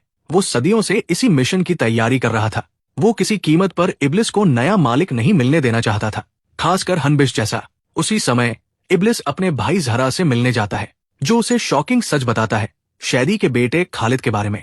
खालिद आधा इंसान था और एक रहस्यमयी बीमारी से धीरे धीरे मर रहा था। अपने आखिरी दिनों में वो ऐसी कालीनें बुनता था जिनके धागे कभी टूट नहीं सकते थे, और हर दिन अपने पिता को कोसता था कि उन्होंने उसे कभी बचाया क्यों नहीं। एक दिन उसी गांव में शैदी की मुलाकात हनबिश से हुई, जिसमें अमर होने की शक्ति थी। अपने बेटे को बचाने के लिए शैदी ने जहरा की मदद से काले जादू का इस्तेमाल किया और हनबिश और खालिद की आत्माएं बदल दी। हनबिश उसी पल मर गया और खालिद ने उसकी अमर देह में जीना शुरू कर दिया। लेकिन इस पाप के कारण जहरा का खूबसूरत आत्मा बगीचा पूरी तरह नष्ट हो गया। सिर्फ एक फूल बचा, वो जो उसकी गलती का प्रतीक था, जो सदियों से मुरझाया नहीं। इधर मट नाम का कुत्ता आखिरकार अपने पुराने मालिक से मिलता है, जो अब अपने छोटे बेटे के साथ रहता है। खुशी से झूमते हुए मट समझ जाता है कि वो बच्चा अब भी उसे याद करता है। वो अपनी आखिरी इच्छा जताता है, वो फिर से एक कुत्ता बनना चाहता है, ताकि अपने परिवार के साथ आखिरी सांस तक रह सके। इब्लिस उसकी इच्छा पूरी करता है और मट मुस्कुराते हुए फिर से कुत्ता बन जाता है, सड़क किनारे अपने मालिक का इंतजार करते हुए, पूंछ हिलाते हुए आखिरी बार। दूसरी तरफ दादी मिंजी के क्लिनिक जाती है, जहां उनका एक्सरे होता है। फिर जब वो फूड बैंक में होती है, मिस्टर रियो वहां आता है और उन्हें कड़वा सच बताता है। भले ही इब्लिस ने अपने जादू से उन्हें जवान बना दिया हो, लेकिन उनकी जिंदगी के दिन वही है जो पहले थे। उनकी जवानी सिर्फ एक भ्रम थी। जिस दिन उनके घर के बाहर वाले पेड़ पर फिर से फूल खिलेंगे, वो दिन उनका आखिरी दिन होगा। दादी की आंखें भर आती है, लेकिन वो शांत होकर अपनी नियति स्वीकार कर लेती है। उधर कायोंग बैंक से सारा पैसा निकालती है और कहती है कि उसे सब नकद चाहिए। वो बैंक कर्मचारी, जो अब कुछ नहीं पा सकेगी, गुस्से में फट पड़ती है। घर लौटकर कायोंग सीसीटीवी देखने लगती है, लेकिन तभी खालिद और उसके आदमी पहुंच जाते हैं। वो पूछते हैं कि दिया कहाँ है, क्योंकि वो कायोंग की आखिरी इच्छा के बाद उसे पाना चाहते हैं। कायोंग जवाब देने से मना कर देती है, तो वो उस पर हमला करते हैं, लेकिन साद एक तेंदुए में बदलकर उन सबको मार भगाता है। तभी चीफ पार्क अपनी टीम के साथ पहुंचता है और कायोंग बताती है कि तेंदुआ उसका पालतू है। वो चीफ पार्क से कहती है कि उसकी मेहमान यानी दादी का ध्यान रखे। इस बीच इब्लिस गुप्त रूप से शैदी से मिलने जाता है, जो खालिद की कैद में है। वो उसे चेतावनी देता है, अपने बेटे को रोक लो, वरना वो खुद शैदी को नर्क में घसीट ले जाएगा। वो कहता है कि कायोंग को अब आखिरी इच्छा जल्द करनी होगी, ताकि वो चैन से नर्क लौट सके और खालिद का मालिक ना बने। शैदी समझ जाता है कि उसके बेटे की लालच अब हद से बढ़ चुकी है। रात को जब कायोंग दुकान बंद करके घर लौट रही होती है, तो कुछ चोर उसका पीछा करते हैं, क्योंकि उन्होंने देखा था कि उसने बैंक से नकद निकाला है। वो उसे चोट पहुंचाने की कोशिश करते हैं, पर इब्लिस वहां आकर उन्हें नर्क की झलक दिखा देता है। डरे हुए चोर भाग जाते हैं। कायोंग मुस्कुराकर कहती है, अगर तुम मेरी आखिरी इच्छा के बाद कभी वापस धरती पर आए, तो मैं भी तुम्हारे साथ नर्क चलूंगी, क्योंकि वो जगह काफी कूल लगती है। वो हंसकर उसे गले लगाती है, पर इब्लिस कुछ नहीं कहता, बस उसे घर छोड़ आता है। थोड़ी देर बाद मट लौटता है, खून खांसते हुए। वो जानता है कि उसका मालिक उसे बीमारी की वजह से छोड़ गया था, फिर भी वो खुश होकर कहता है, मुझे बस आखिरी बार अपने भाई को देखना है। इब्लिस उसकी इच्छा पूरी करता है। मट फिर से कुत्ता बन जाता है, सड़क के किनारे लेटा हुआ अपनी आखिरी सांस तक। फिर इब्लिस कायोंग को बताता है कि जब भगवान ने उसे बनाया था, तो उसे भी 3 इच्छाएं दी थी। पहली, दूसरों की इच्छाएं पूरी करने की शक्ति। दूसरी, भ्रष्ट आत्माओं को नर्क भेजने की। जब कायोंग पूछती है तीसरी इच्छा क्या थी, तो इब्लिस कहता है उसे याद नहीं, लेकिन ज़हरा ने उसे बताया था। जब कायोंग 8 साल की उम्र में मरी थी, तो इब्लिस ने भगवान से रो रो कर एक ही बात मांगी थी, उसे जिंदा कर दो। भगवान ने उसकी दुआ सुन ली। कायोंग को 20 साल की जिंदगी दी, लेकिन सजा के तौर पर इब्लिस की वो सारी यादें मिटा दी, क्योंकि उसने कोई भयानक पाप किया था। कायोंग उसे उदास देखकर कहती है, चलो तुम्हारी पसंदीदा जगह चलते हैं। वो मुस्कुराता है, चेरी ब्लॉसम फील्ड, वो जगह जहां उसने पहली बार तय किया था कि अब वो कायोंग को कभी नहीं मारेगा। वो जगह जहां दोनों दुश्मन नहीं, साथी बन गए थे। उधर मिस्टर रियो इरेम की आवाज लौटा देता है, और मिंजी जब दादी का एक्सरे देखती है, तो चौंक जाती है। वो समझ जाती है कि वो जवान औरत असल में दादी ही थी। रात में कायोंग इब्लिस के दिए के अंदर जाती है, जहां दीवारों पर अजीब अरबी लिखावट होती है। दोनों मिलकर उन्हें पढ़ने की कोशिश करते हैं और समझते हैं कि ये इब्लिस नहीं लिखी थी अपने खोए हुए 20 सालों में मिस्टर रियो के पंख से। लेकिन सच अभी अधूरा था। वो साद, इरेम और रियो को बुलाते हैं, पर कोई कुछ नहीं बोलता, यहाँ तक कि इरेम अपनी इंद्रियां काट देती है, ताकि कोई उसे सच बताने पर मजबूर न कर सके। तभी इब्लिस को मिस्टर सैंग का संदेश मिलता है। वो अपनी आखिरी इच्छा पूरी करने के लिए तैयार है। कायोंग उसे अपनी डायरी देती है और कहती है कि वो ब्लॉन्ड लड़की के गुम होने वाले दिन में लौट जाए। इब्लिस उसे रोकने की कोशिश करता है, कहता है तुम्हारा दिल बहुत कमजोर है। पर कायोंग मुस्कुराकर कहती है, अगर मैं मर भी गई तो तुम सिर्फ मेरे लिए मरना। इब्लिस मिस्टर सैंग के साथ अतीत में लौटता है। वहां पुरानी कायोंग को ढूंढकर उसे वो डायरी देता है, जिसमें आने वाले सारे घटनाक्रम लिखे हैं। कायोंग सब समझ जाती है और सुनहरी बालों वाली लड़की को बचाने के लिए दौड़ पड़ती है। इब्लिस उसे हवा में उठाकर वहां ले जाता है। वो सही वक्त पर पहुंचती है। वो मिस्टर सैंग को हरा देती है और इब्लिस पुलिस को बुला देता है। सीरियल किलर आखिरकार गिरफ्तार हो जाता है। कायोंग उसका शुक्रिया अदा करती है और पूछती है, क्या अब हम दोस्त हैं? इब्लिस बस मुस्कुराता है, क्योंकि अब वो उससे प्यार करने लगा है। यहाँ तक कि जब वो उसके सामने खड़ी होती है, तो भी उसे उसकी कमी महसूस होती है। रात को जब कायोंग सोने का नाटक करती है, इब्लिस धीरे से कहता है, मैं अपने खोए हुए 20 साल जरूर ढूंढूंगा, क्योंकि वो यादें सिर्फ तुम्हारी है। और जब वो दिए की दीवारों पर खुदे शब्द पढ़ता है, सबसे ज्यादा लिखा था एक शब्द हबीबती, जिसका मतलब होता है सच्चा प्यार। वो मुस्कुराता है, उसकी ओर झुकता है और दोनों के होंठ मिलते हैं, हमेशा के लिए, एक अमर वादा बनकर। सीन की शुरुआत होती है बैंक की उस कर्मचारी से जो अब अपनी नौकरी खो चुकी होती है। उधर यूट्यूबर अपनी पत्नी को जिन्न की इच्छाओं के बारे में बताता है। दोनों ये सोचने लगते हैं कि आखिर उन्हें क्या मांगना चाहिए। उसकी पत्नी कहती है, क्यों ना हम मेरे पापा के कैंसर को ठीक करने की इच्छा मांगे। लेकिन यूट्यूबर गुस्से में मना कर देता है, उसे ये सब बेकार की बात लगती है। इसी बीच कहानी में खुलासा होता है खालिद के अतीत का। जब उसकी आत्मा हुनबिश के अमर शरीर में आई थी, तब उसने कालीन बुनने की अपनी कला भी खो दी थी और जिन्न जैसी कोई शक्ति भी नहीं बची थी। वो अब मर तो नहीं सकता था, लेकिन खुद को बिल्कुल बेकार समझता था, अमर पर शक्तिहीन। यही वजह थी कि वो इब्लिस का दिया पाने के लिए इतना बेचैन था, ताकि उसे असली ताकत मिल सके। दूसरी ओर इब्लिस मिस्टर रयो से मिलता है और पूछता है कि कयोंग के पास जिंदगी के कितने दिन बचे हैं। वो डरा हुआ है, उसे डर है कि कहीं कयोंग की मौत फिर से उसके अंदर वही पुराना गुस्सा न जगा दे, वही गुस्सा जिसने पहले एक पूरे शहर को तबाह कर दिया था। पर मिस्टर रयो कुछ नहीं बताता। इसके बजाय इब्लिस आयरेम को एक गुप्त मिशन सौंपता है। उधर दादी बहुत प्यार से कयोंग और इब्लिस के लिए लंच तैयार करती है। वो चाहती है कि उनके बचे हुए दिन कुछ अच्छे यादों में बदल जाए। लंच के दौरान इब्लिस और कयोंग चिकन लेग पीस के लिए मस्ती में झगड़ते हैं और दादी मुस्कुराती है। वो साफ देख सकती है कि दोनों के बीच गहरा रिश्ता बन चुका है, एक ऐसा बंधन जो कभी टूट नहीं सकता। बाद में इब्लिस अपना दिया एक चाय की केतली में बदल देता है और कयोंग को देता है। वो कहता है, इसे हमेशा अपने पास रखना, तुम्हारी आखिरी इच्छा सिर्फ तुम्हारे हाथों में रहनी चाहिए, यही हमें खालिद से बचाएगी। उसे डर है कि कहीं खालिद फिर से उसे अपनी जादुई डोरियों में न बांध ले, जिससे वो बेबस हो जाएगा। इब्लिस कहता है, अगर ऐसा हुआ तो अपनी आखिरी इच्छा खुद को बचाने के लिए इस्तेमाल करना। लेकिन कयोंग साफ मना कर देती है। वो कहती है, मैं इसे तुम्हें बचाने के लिए इस्तेमाल करूंगी। दूसरी ओर यूट्यूबर अपनी बढ़ती फॉलोइंग देखकर बहुत खुश होता है, लेकिन उसकी पत्नी अब उसकी स्वार्थी हरकतों से तंग आ चुकी है। वो तलाक मांगती है और कहती है कि उसे जिन्न की एक इच्छा अपने पिता को बचाने के लिए चाहिए। यूट्यूबर गुस्से में चला जाता है, जबकि उसकी पत्नी उसका पूरा चैनल डिलीट कर देती है। वो कहती है, अगर इच्छाएं तुम्हारी है तो चैनल मेरा है। गुस्से में यूट्यूबर इब्लिस को ढूंढता है और दूसरी इच्छा मांगता है, मेरी बीवी सब कुछ भूल जाए, जिन्न और इच्छाओं के बारे में। इब्लिस ठंडे चेहरे से उसकी इच्छा पूरी कर देता है। गांव में मिंजी दादी के पुराने घर जाती है, जहां रिश्तेदार बताते हैं कि जो जवान औरत उसे अक्सर दिखती है, वो दरअसल दादी ही है, जिनकी जादुई शक्ति से युवा बनी हुई। मिंजी का दिल टूट जाता है। उसे एहसास होता है कि उसकी प्रेम कहानी एक बार फिर अधूरी रह जाएगी। इधर दादी कयोंग के लिए अचार और सॉस बनाती रहती है, पर अंदर ही अंदर उन्हें पता है वो शायद ज्यादा दिन नहीं जिएंगी। वो बस चाहती है कि कयोंग उनके बनाए स्वाद को याद रखे। कयोंग फिर कहती है, मैं चाहती हूँ कि हम दोनों साथ में कुछ यादें बनाएं। दादी की मौत से पहले वो एक छोटी सी सियोल ट्रिप प्लान करती है। ये सुनकर इब्लिस को अपना पुराना दोस्त सांगह्योक याद आता है, जिसके साथ वो वीडियो गेम खेला करता था। वो भी सोचता है कि उसे आखिरी बार मिलाए। सियोल में कयोंग दादी को शॉपिंग चलने के लिए कहती है, लेकिन दादी मना कर देती है और उसे फोटो बूथ ले जाती है। वो कहती है, मैं चाहती हूँ कि तुम्हारी यादों में मैं हमेशा खूबसूरत लगूं।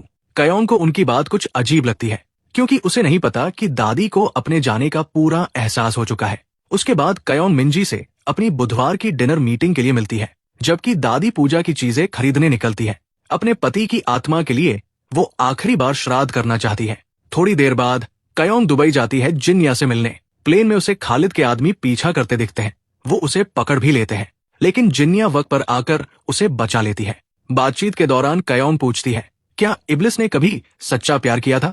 जिन्या बताती है, बहुत साल पहले मुत्तालिब नाम का एक इंसान था जिसने कयोंग को मार दिया था। उस गम में इब्लिस ने सोने की बारिश बरसाई और पूरा शहर मिटा दिया। ये सुनकर जिन्या जलन में असली बारिश बुलाने ही वाली थी, लेकिन कयोंग वहां से चली जाती है।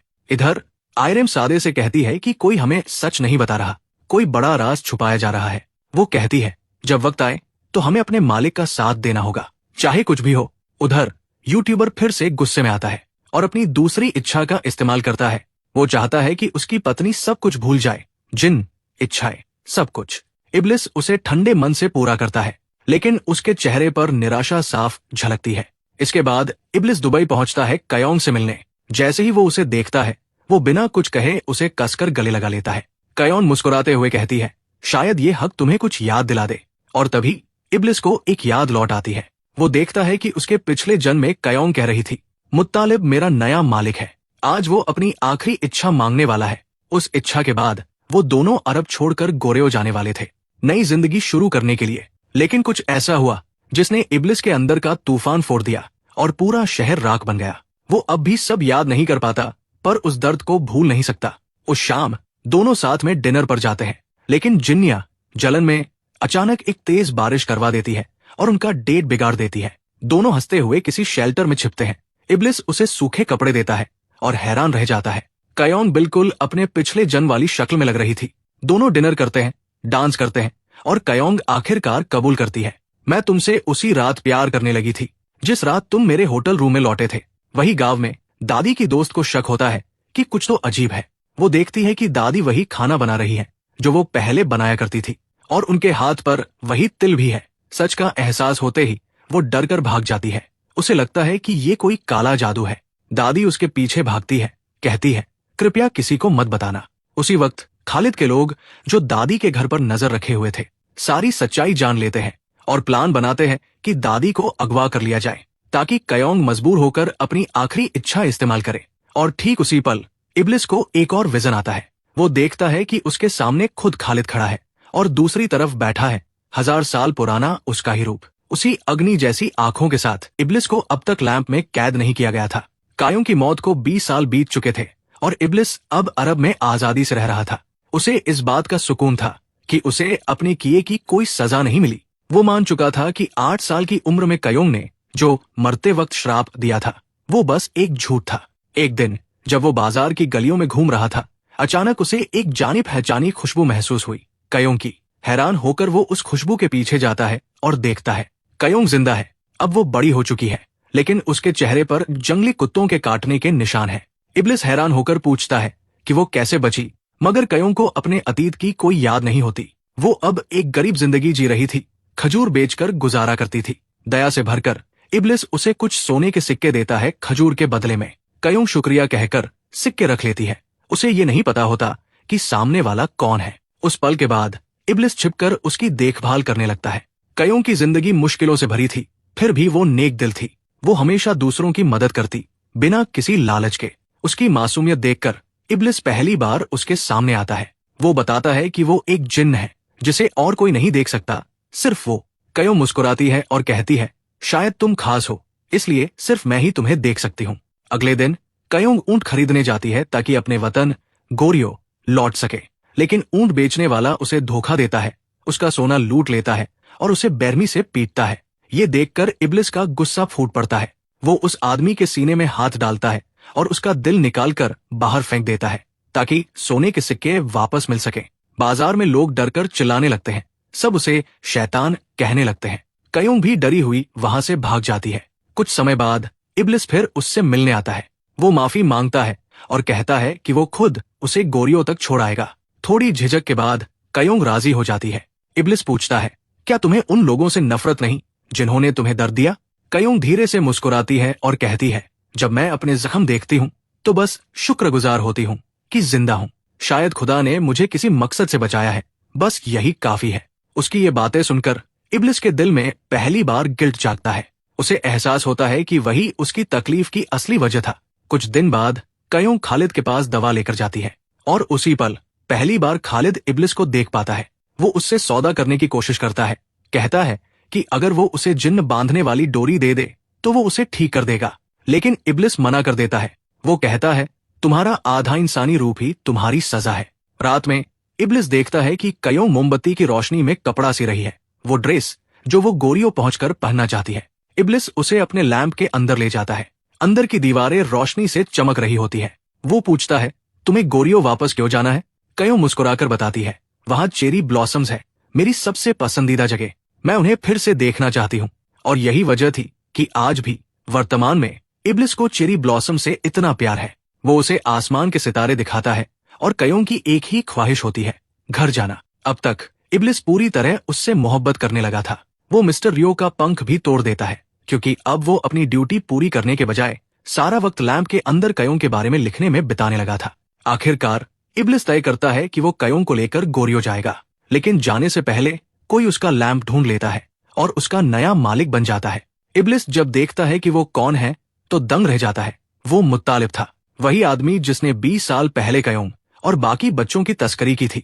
मुत्तालिब इतने सालों से रेगिस्तान में भटक रहा था सिर्फ इसलिए कि उसे लैंप मिल जाए ताकि वो इब्लिस को गुलाम बना सके और बदला ले सके। मुत्तालिब अपनी पहली 2 ख्वाहिशें मांगता है। पहली, मैं अरब का सबसे अमीर आदमी बनना चाहता हूँ, और दूसरी, जो भी मुझे नफरत से देखे वो दर्दनाक मौत मरे। इन दोनों ख्वाहिशों से चारों तरफ तबाही मच जाती है। लोग मरने लगते हैं, सब इब्लिस की ताकत से। एक दिन मुत्तालिब बाजार में कयों को देखता है। वो पहचान जाता है कि ये वही लड़की है जिसे उसने कभी बेचा था। वो उसे सोना फेंक कर कहता है, मेरे साथ चलो। लेकिन कयोंग इनकार करती है, कहती है, मैं अपनी मेहनत से कमाती हूँ और जल्द ही घर लौट जाऊंगी। उसकी बात से मुत्तालिब का अहंकार टूट जाता है। वो तय करता है कि उसकी आखिरी ख्वाहिश यही होगी, कयोंग हमेशा उसकी गुलाम बन जाए। इधर इब्लिस कयोंग के साथ जाने की तैयारी कर रहा था, खुश और बेखबर आने वाली तबाही से। तभी मुत्तालिब उसे बुलाता है और अपनी तीसरी ख्वाहिश बोलता है, मैं एक ऐसी औरत को हमेशा देखता रहना चाहता हूँ जो जिंदगी भर मेरी नजरों के सामने रहे। इब्लिस बिना समझे ये ख्वाहिश पूरी कर देता है। कुछ ही पलों बाद कयोंग उसे ढूंढते हुए वहां पहुंचती है। मुत्तालिब उसकी तरफ इशारा करता है और कहता है, वो ही है। इब्लिस सन्न रह जाता है। वो समझता है कि उसने क्या गलती कर दी है। वो कयोंग को बचाने की कोशिश करता है, लेकिन तभी खालिद अब हनबिश के शरीर में जिन बांधने वाली डोरी से उसके पैर बांध देता है। कयोंग उसे पहचानती है और मदद की गुहार लगाती है, मगर खालिद धोखा देता है। वो मुत्तालिब से कहता है, कयोंग इब्लिस से प्यार करती है, वो कभी तुम्हारी गुलाम नहीं बनेगी। गुस्से में अंधा होकर मुत्तालिब कयोंग को छुरा मार देता है, इब्लिस के सामने ही। इब्लिस बेबस होकर गांव वालों से चिल्ला चिल्लाकर कहता है, कोई मेरा मालिक बनो, मैं अपनी पहली ख्वाहिश से कयोंग को बचा लूंगा, तुम्हें बाकी 2 ख्वाहिशें दे दूंगा। लेकिन सब लालच में अंधे हो जाते हैं। एक आदमी लैंप उठाता है और कहता है, मुझे अनगिनत सोना चाहिए, और तभी आसमान से सोने की बारिश शुरू हो जाती है, इतनी जहरीली कि सबकी मौत हो जाती है। इब्लिस अपनी मोहब्बत को नहीं बचा पाता, वो खून के आंसू रोता है। कयोंग अपनी आखिरी सांसों में कहती है, मेरी आने वाली 4 जिंदगियों में मैं तुम्हें ढूंढ लूंगी और तुम्हें भी मुझे ढूंढना होगा। इतना कहकर वो मर जाती है और उसी वक्त इब्लिस को डोरी से आजाद कर देती है। गुस्से और दर्द में डूबा इब्लिस मुत्तालिब को तलवार से मार देता है। वो इतना तांडव मचाता है कि पूरा गांव तूफान में तबाह हो जाता है। उन मरे हुओं में हनबिश की रूह भी होती है। वो इब्लिस का शुक्रिया अदा करता है कि उसने उसका बदला लिया और कहता है, अगली जिंदगी में कयोंग की हिफाजत करना। कयोंग की आखिरी ख्वाहिश कि इब्लिस मोहब्बत और दर्द दोनों महसूस करे पूरी हो चुकी थी, क्योंकि अब उसकी सबसे बड़ी सजा थी हमेशा का अकेलापन और गम। टूटा हुआ इब्लिस कयोंग के शरीर को गोद में उठाकर रेगिस्तान में चला जाता है। वो खुदा से दुआ करता है कि उसे सजा मिले, उसे हमेशा के लिए लैंप में कैद कर दिया जाए ताकि उसकी रूह कयोंग की रूह से हमेशा जुड़ी रहे। और उसी पल उनकी किस्मतें एक दूसरे से बंध जाती है, सदियों के लिए। वर्तमान में दादी की दोस्त गुस्से में लोगों को कयोंग के घर के बाहर इकट्ठा करती है। सब दादी से जवाब मांगते हैं, लेकिन दादी घर पर नहीं होती, वो मिंजी के साथ बाहर होती है। जब वो लौटती है तो सामने भयानक नजारा देखती है। खालिद के आदमी में से एक उस गुस्से वाली पड़ोसी को कार से कुचल देता है और वही मार डालता है। फिर प्लान के मुताबिक वो खुद पुलिस को फोन करता है और कहता है कि हादसा हो गया। उस घटना के बाद इब्लिस कयोंग के सामने अपने सारे राज खोल देता है। वो कबूल करता है कि उसे सब याद है, वो दर्द, वो श्राप और ये सच्चाई कि उसकी तकलीफों की असली वजह वही था। वो कहता है, मैं ही तुम्हारा सबसे बड़ा गुनहगार हूँ। लेकिन कयोंग हमेशा की तरह शांत और दयालु मुस्कुराकर कहती है, अब खुद को दोष मत दो, वो हमारा अतीत था, अब हमें अपने वर्तमान पर ध्यान देना है और अपने भविष्य की रक्षा करनी है। उधर उस यूट्यूबर की पत्नी जिसने अपनी सारी ख्वाहिशें भुला दी थी, अब अपने चैनल का पासवर्ड भी याद नहीं रख पाती। पासवर्ड था 1 wish is mine। वो पूरा दिन लगाती है, शादी की तारीख, अपने पति का जन्मदिन, सब ट्राई करती है, लेकिन कुछ काम नहीं करता। इसी कोशिश के दौरान उसका पति एक बात समझता है, वो पासवर्ड उनके रिश्ते से जुड़ा था। उससे पता चलता है कि उसकी पत्नी ने हमेशा सब कुछ उनके प्यार के इर्द गिर्द रखा था। ये देखकर उसका दिल पिघल जाता है और आखिरकार उसे समझ आता है कि उसे अपनी आखिरी ख्वाहिश किस चीज के लिए इस्तेमाल करनी चाहिए। इधर इब्लिस और कयोंग मिंजी की क्लिनिक पहुंचते हैं, जहां दादी छिपी हुई होती है। कयोंग सबको एक सुरक्षित जगह ले जाती है, इब्लिस के लैंप के अंदर। वो कहती है, तुम सब यही रहो, मैं और इब्लिस जाकर खालिद का सामना करेंगे। उसी वक्त एक और जगह पर मट के माँ बाप अपने बेटे की बातें सुन रहे होते हैं। मट कहता है, मेरे कुत्ते ने बताया कि मेरा खिलौना कहाँ है। पहले वो लोग हंसते हैं, लेकिन धीरे धीरे उस पर यकीन करने लगते हैं। फिर भी वो उसे अपने पास वापस नहीं लेते, उसकी जगह किसी और को अपना बेटा बना लेते हैं। वो उसका पुराना ड्राइवर होता है, जो अब छोड़े गए कुत्तों के लिए एक शेल्टर चलाता है। पहले वो मट के लिए काम करता था, अब अमीर और नेकदिल इंसान बन चुका है। उसे मट की कोई याद नहीं, लेकिन जानवरों से उसका गहरा रिश्ता है, जैसे कोई पुराना नाता अब भी बाकी हो। उधर कयोंग बैंक की एक महिला कर्मचारी के पास जाती है, अपने सारे पैसे लेकर। वो कहती है, मैं ये सब तुम्हें देती हूँ, बदले में अपनी आखिरी ख्वाहिश मुझे बेच दो। महिला हैरान होकर पूछती है, ऐसा क्यों? कयोंग शांति से जवाब देती है, अगर तुमने नहीं बेची तो मैं अपनी ख्वाहिश से तुम्हारी ख्वाहिश रद्द कर दूंगी। महिला समझ जाती है कि उसके पास खोने के लिए कुछ नहीं है। वो मान जाती है और अपनी आखिरी ख्वाहिश कयोंग को सौंप देती है। थोड़ी देर बाद मिस्टर रियो फिर कयोंग के सामने आता है, उसे बहकाने की कोशिश करता है, लेकिन इस बार कयोंग डटकर उसका सामना करती है। वो कहती है, तुम खुदा के नाम के पीछे छिपते हो क्योंकि तुम्हें इब्लिस से जलन है। वो एक जिन्न होकर भी तुमसे ज्यादा नेक दिल है। मिस्टर रियो गुस्से में कहता है, मैं ही इब्लिस को खत्म करूंगा, चाहे कुछ भी हो जाए। थोड़ी देर बाद कयोंग और इब्लिस फिर मिलते हैं। इब्लिस कहता है, हमारा पुराना शर्त खत्म हो गया है। इंसान न पूरी तरह बुरा साबित हुआ, न पूरी तरह अच्छा। मठ, बैंक की महिला और वो यूट्यूबर, सबने अपनी आखिरी ख्वाहिश दूसरों के लिए इस्तेमाल की। यहाँ तक कि वो यूट्यूबर गलती से अपनी ससुर के कैंसर के ठीक होने की दुआ मांग लेता है और वो सच में ठीक हो जाते हैं। ये सुनकर इब्लिस पहली बार मुस्कुराता है। वो कहता है, अब मैं खालिद का सामना करने के लिए तैयार हूँ। फिर वो कयोंग से पूछता है, अगर मैं मुश्किल में पड़ गया तो क्या तुम मुझे बचाने आओगी? कयोंग कुछ नहीं कहती, बस उसे गले लगा लेती है। उधर खालिद एक नकली शादी का नाटक रचाता है और कयोंग से कहता है कि वो एक ऐसी गीत गाए जो लोगों को सुला दे। लेकिन खुद को बचाने के लिए खालिद अपने कान जख्मी कर लेता है ताकि संगीत न सुन पाए। इसी दौरान इब्लिस वहां पहुंचता है। खालिद अपने जादुई धागों से उसे बांध देता है और उसी वक्त मिस्टर रियो के आदेश पर इरेम चुपके से घर में घुसकर इब्लिस का लैंप चुरा लेती है। फिर खालिद अपने पिता को उन धागों से आजाद करता है, लेकिन अगले ही पल उन्हीं धागों से उसे मार देता है। इब्लिस गुस्से से कांप उठता है। वो कसम खाता है कि अब खालिद को खत्म कर देगा, क्योंकि न उसमें इंसानी अच्छाई है और न जिन की ईमानदारी। कुछ देर बाद खालिद कयोंग को पकड़ लेता है। वो लैंप का पता पूछता है, कयोंग मना कर देती है। खालिद धमकी देता है, नहीं बताई तो मार दूंगा। कयोंग मुस्कुराकर कहती है, तुम मुझे कभी नहीं पकड़ पाओगे। और तभी वो गायब हो जाती है। अगले ही पल वो इब्लिस के पास प्रकट होती है। दरअसल ये सब कयोंग की चाल थी। जो कोड वर्ड उसने बोला था, उसी से बैंक कर्मचारी की आखिरी ख्वाहिश एक्टिवेट हो गई, जिससे वो सीधा इब्लिस के पास पहुंच गई। खालिद सोचता है कि उसने अपनी ख्वाहिश बर्बाद कर दी, लेकिन उसे ये नहीं पता कि उसके पास एक आखिरी ख्वाहिश अब भी बची है। कयोंग उस आखिरी ख्वाहिश से इब्लिस को उसकी जंजीरों से आजाद कर देती है। अब दोनों मिलकर खालिद को खत्म करने निकलते हैं। इब्लिस पवित्र धागे लेकर ज़हरा के पास जाता है, वो श्रापित फूल नष्ट करने के लिए, जिससे खालिद जिंदा है। लेकिन तभी मिस्टर रियो वहां आता है। वो कहता है, अगर तुम मरे तो कयोंग तुम्हें भूल जाएगी और फिर से एक पागल इंसान बन जाएगी। इब्लिस मना कर देता है। कयोंग का दिल साफ है, वो हमेशा दूसरों की मदद करती है और यही वजह है कि खुदा ने हमें दोबारा मिलाया। दोनों के बीच फिर वही जंग शुरू हो जाती है, वैसी ही जैसी हजारों साल पहले हुई थी। उधर खालिद मिंजी और दादी को लैंप से निकालता है ताकि उन्हें मार सके, लेकिन साद आगे बढ़ता है। वो दोनों की रक्षा करते हुए जान दे देता है। वो अपनी आखिरी सांस तक इब्लिस का वफादार बना रहता है। फिर खालिद का एक आदमी मिंजी पर गोली चलाता है, लेकिन दादी उसके सामने आ जाती है। गोली उन्हें लगती है। मरते वक्त वो सारे जादुई धागे निकल जाती है ताकि खालिद उन्हें कभी इस्तेमाल न कर सके। खालिद कयोंग को दादी की लाश के सामने घसीट कर लाता है और उन धागों को निकालने की कोशिश करता है।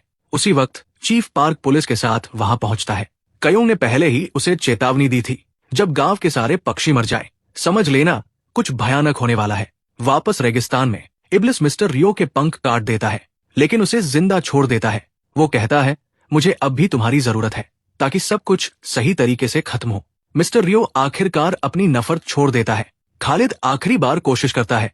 वो कयोंग को मारना चाहता है ताकि इब्लिस सामने आए, लेकिन इब्लिस उस अमर फूल पर तलवार चला देता है और फूल टूटते ही खालिद खुद अपने धागों में फंसकर मर जाता है। इब्लिस कयोंग के पास भागता है, उसकी आंखों में आंसू है। वो जीत तो गए, लेकिन बहुत कुछ खो दिया। साद और दादी अब नहीं रहे। दादी के अंतिम संस्कार में उनकी बेटी यानी कयोंग की माँ आती है। वो जोर जोर से रोती है, हालांकि कभी अपनी माँ की परवाह नहीं की थी। वो कहती है, मेरे पोते से अंतिम संस्कार करवाओ। कयोंग नहीं करेगी, क्योंकि उसमें कोई भावना नहीं है। लोग आपस में फुसफुसाने लगते हैं। कयोंग पत्थर दिल है, लेकिन सच्चाई सिर्फ वही जानती है कि उसके अंदर तूफान चल रहा है। वो सिर्फ इसलिए चुप है क्योंकि उसने सारी जिंदगी अपनी भावनाओं को छिपाना सीखा है। कायोंग अपनी दादी के जाने के बाद घर के हर कोने में उनके छोड़े हुए छोटे छोटे नोट्स पाती है। हर नोट में एक प्यारा सा संदेश लिखा होता है, जिंदगी कैसे जीनी है, खुद का ख्याल कैसे रखना है। जब कायोंग उन्हें पढ़ रही होती है, तभी बैंक की एक महिला उसके घर आती है। वो वही महिला होती है जिसे कायोंग ने पहले अपने पैसे दिए थे। वो कहती है, मैं तुम्हारे पैसे लौटाने आई हूँ। लेकिन कायोंग, जो अब अपने अतीत का बहुत हिस्सा भूल चुकी है, मुस्कुराकर कहती है, रख लीजिए, ये उन दिनों का शुक्रिया है जब आपने मेरी मदद की थी। मगर बैंक की वो महिला मना कर देती है। वो कहती है, मुझे बस अपनी पुरानी जिंदगी और अपनी नौकरी वापस चाहिए। कायोंग उसकी बात सुनकर बहुत भावुक हो जाती है। वो सारे पैसे लेकर अपने घर के बाहर मिर्च के पौधों के नीचे गाड़ देती है, जैसे कह रही हो, अब मुझे इन पैसों की जरूरत नहीं। अगले दिन मिंजी कायोंग से मिलने आती है और उसे एक चौंकाने वाली बात बताती है कि उसने सिर्फ दादी को नहीं खोया, बल्कि उस औरत को भी जिससे वो प्यार करती थी। जब दादी थोड़े वक्त के लिए एक जवान औरत में बदल गई थी, मिंजी को उनसे प्यार हो गया था। मिंजी दादी के आखिरी शब्द भी बताती है, कायोंग मेरी दुनिया की सबसे कीमती चीज है। ये सुनकर कायोंग चुप रह जाती है। वो सोचती है, अब उसके पास बचा ही क्या है, दादी जा चुकी है, मिंजी आगे बढ़ चुकी है और कायोंग को लगता है अब इस दुनिया में उसके लिए कुछ नहीं बचा। वो आखिरी बार इब्लिस को बुलाने के लिए दिया रगड़ती है, मगर वो नहीं आता। दिन हफ्तों में और हफ्ते महीनों में बदल जाते हैं। आखिरकार कायोंग खुद दुबई के रेगिस्तान तक पहुंच जाती है, बस इब्लिस को ढूंढने के लिए। जब इब्लिस को एहसास होता है कि कायोंग उसे ढूंढते ढूंढते मर जाएगी, तो वो मजबूर होकर सामने आता है। कायोंग फिर अपनी आखिरी इच्छा रखती है। वो मरना चाहती है, लेकिन इस बार हर वो एहसास महसूस करके जो उसने जिंदगी भर मिस किए, अपनी दादी का प्यार, मिंजी की दोस्ती और इंसानियत की गर्माहट। वो कहती है, ये मेरी एकमात्र स्वार्थी इच्छा है। मैं भ्रष्ट इसलिए बनी थी ताकि तुम्हें बचा सकूं। इतिहास में पहली बार महान जिन्न इब्लिस एक इंसान के सामने झुक जाता है। वो कहता है, मैं तुमसे प्यार करता हूँ कायोंग, और फिर हमेशा के लिए गायब हो जाता है। कायोंग पहली बार सच्ची भावनाएं महसूस करती है। वो रोती है, हंसती है, टूटती है, लेकिन उसके चेहरे पर संतोष है। उधर इब्लिस मिस्टर रियो के पास लौटता है अपनी सजा स्वीकार करने के लिए, मगर जब रियो बताता है कि कायोंग की उम्र अगले दिन खत्म हो जाएगी, तो इब्लिस पहली बार भगवान से प्रार्थना करता है, एक इंसान की जिंदगी के लिए। अगली सुबह आयरम, वो औरत जिसने कभी खालिद को दिया था, कायोंग के पास आती है माफी मांगने। वो अपनी गलती समझ चुकी होती है। वो कायोंग की सारी भूली हुई यादें वापस कर देती है। कायोंग को सब याद आ जाता है, इब्लिस से उसकी मुलाकात, उसका असली रूप और वो गहरा प्यार जिसके लिए उसने खुद को कुर्बान कर दिया। टूटी हुई कायोंग फिर रेगिस्तान लौटती है और वही अपनी आखिरी सांस लेती है। कायोंग की मौत की खबर पूरे गांव में फैल जाती है। लोग सच्चे दिल से शोक मनाते हैं। अब उन्हें समझ आता है, वो कभी पागल नहीं थी, बस किस्मत ने उसे गलत समझा। उसके अंतिम संस्कार में मिंजी आती है। वो उसकी अस्थियों को छू कर रोती है और तभी उसके पीछे कायोंग खड़ी दिखाई देती है। अब वो एक जिन बन चुकी होती है। वो मुस्कुराकर कहती है, मैं तुम्हारी सेवक हूँ मिंजी, तुम्हारी 3 इच्छाएं पूरी कर सकती हूँ। मिंजी थोड़ा मुस्कुराती है और 3 इच्छाएं मांगती है। पहली, कायोंग हर हफ्ते उसके साथ डिनर करे। दूसरी, हर गरीब बच्चा उसके क्लिनिक में मुफ्त इलाज पा सके। कायोंग दोनों इच्छाएं तुरंत पूरी कर देती है, लेकिन तीसरी इच्छा मिंजी जानबूझकर नहीं मांगती, क्योंकि उसे पता है ऐसा करने से उनकी दोस्ती खत्म हो जाएगी और वो कायोंग को भूल जाएगी। दोनों ऐसे ही साथ रहते हैं जैसे कभी इब्लिस और कायोंग रहते थे। चेरी ब्लॉसम फेस्टिवल के दिन मिंजी कायोंग को सरप्राइज देती है, एक खूबसूरत आतिशबाजी शो। लेकिन वो नजारा देखकर कायोंग को इब्लिस याद आ जाता है और वो फूट फूट कर रो पड़ती है। अगले दिन मिंजी उसे उसी जगह ले जाती है जहां कायोंग की अस्थियां दबी थी और अपनी आखिरी इच्छा मांगती है, कायोंग, चाहे तुम जहां भी हो, जिन्न हो या आत्मा, हमेशा खुश रहो और अपने प्यार से फिर मिलो। कायोंग उसे रोकने की कोशिश करती है, लेकिन इच्छा पूरी हो जाती है। मिंजी सब भूल जाती है और कायोंग गायब हो जाती है। 1 साल बाद चेरी ब्लॉसम के मौसम में कायोंग अपनी दादी की आत्मा को फूलों के बीच मुस्कुराते देखती है।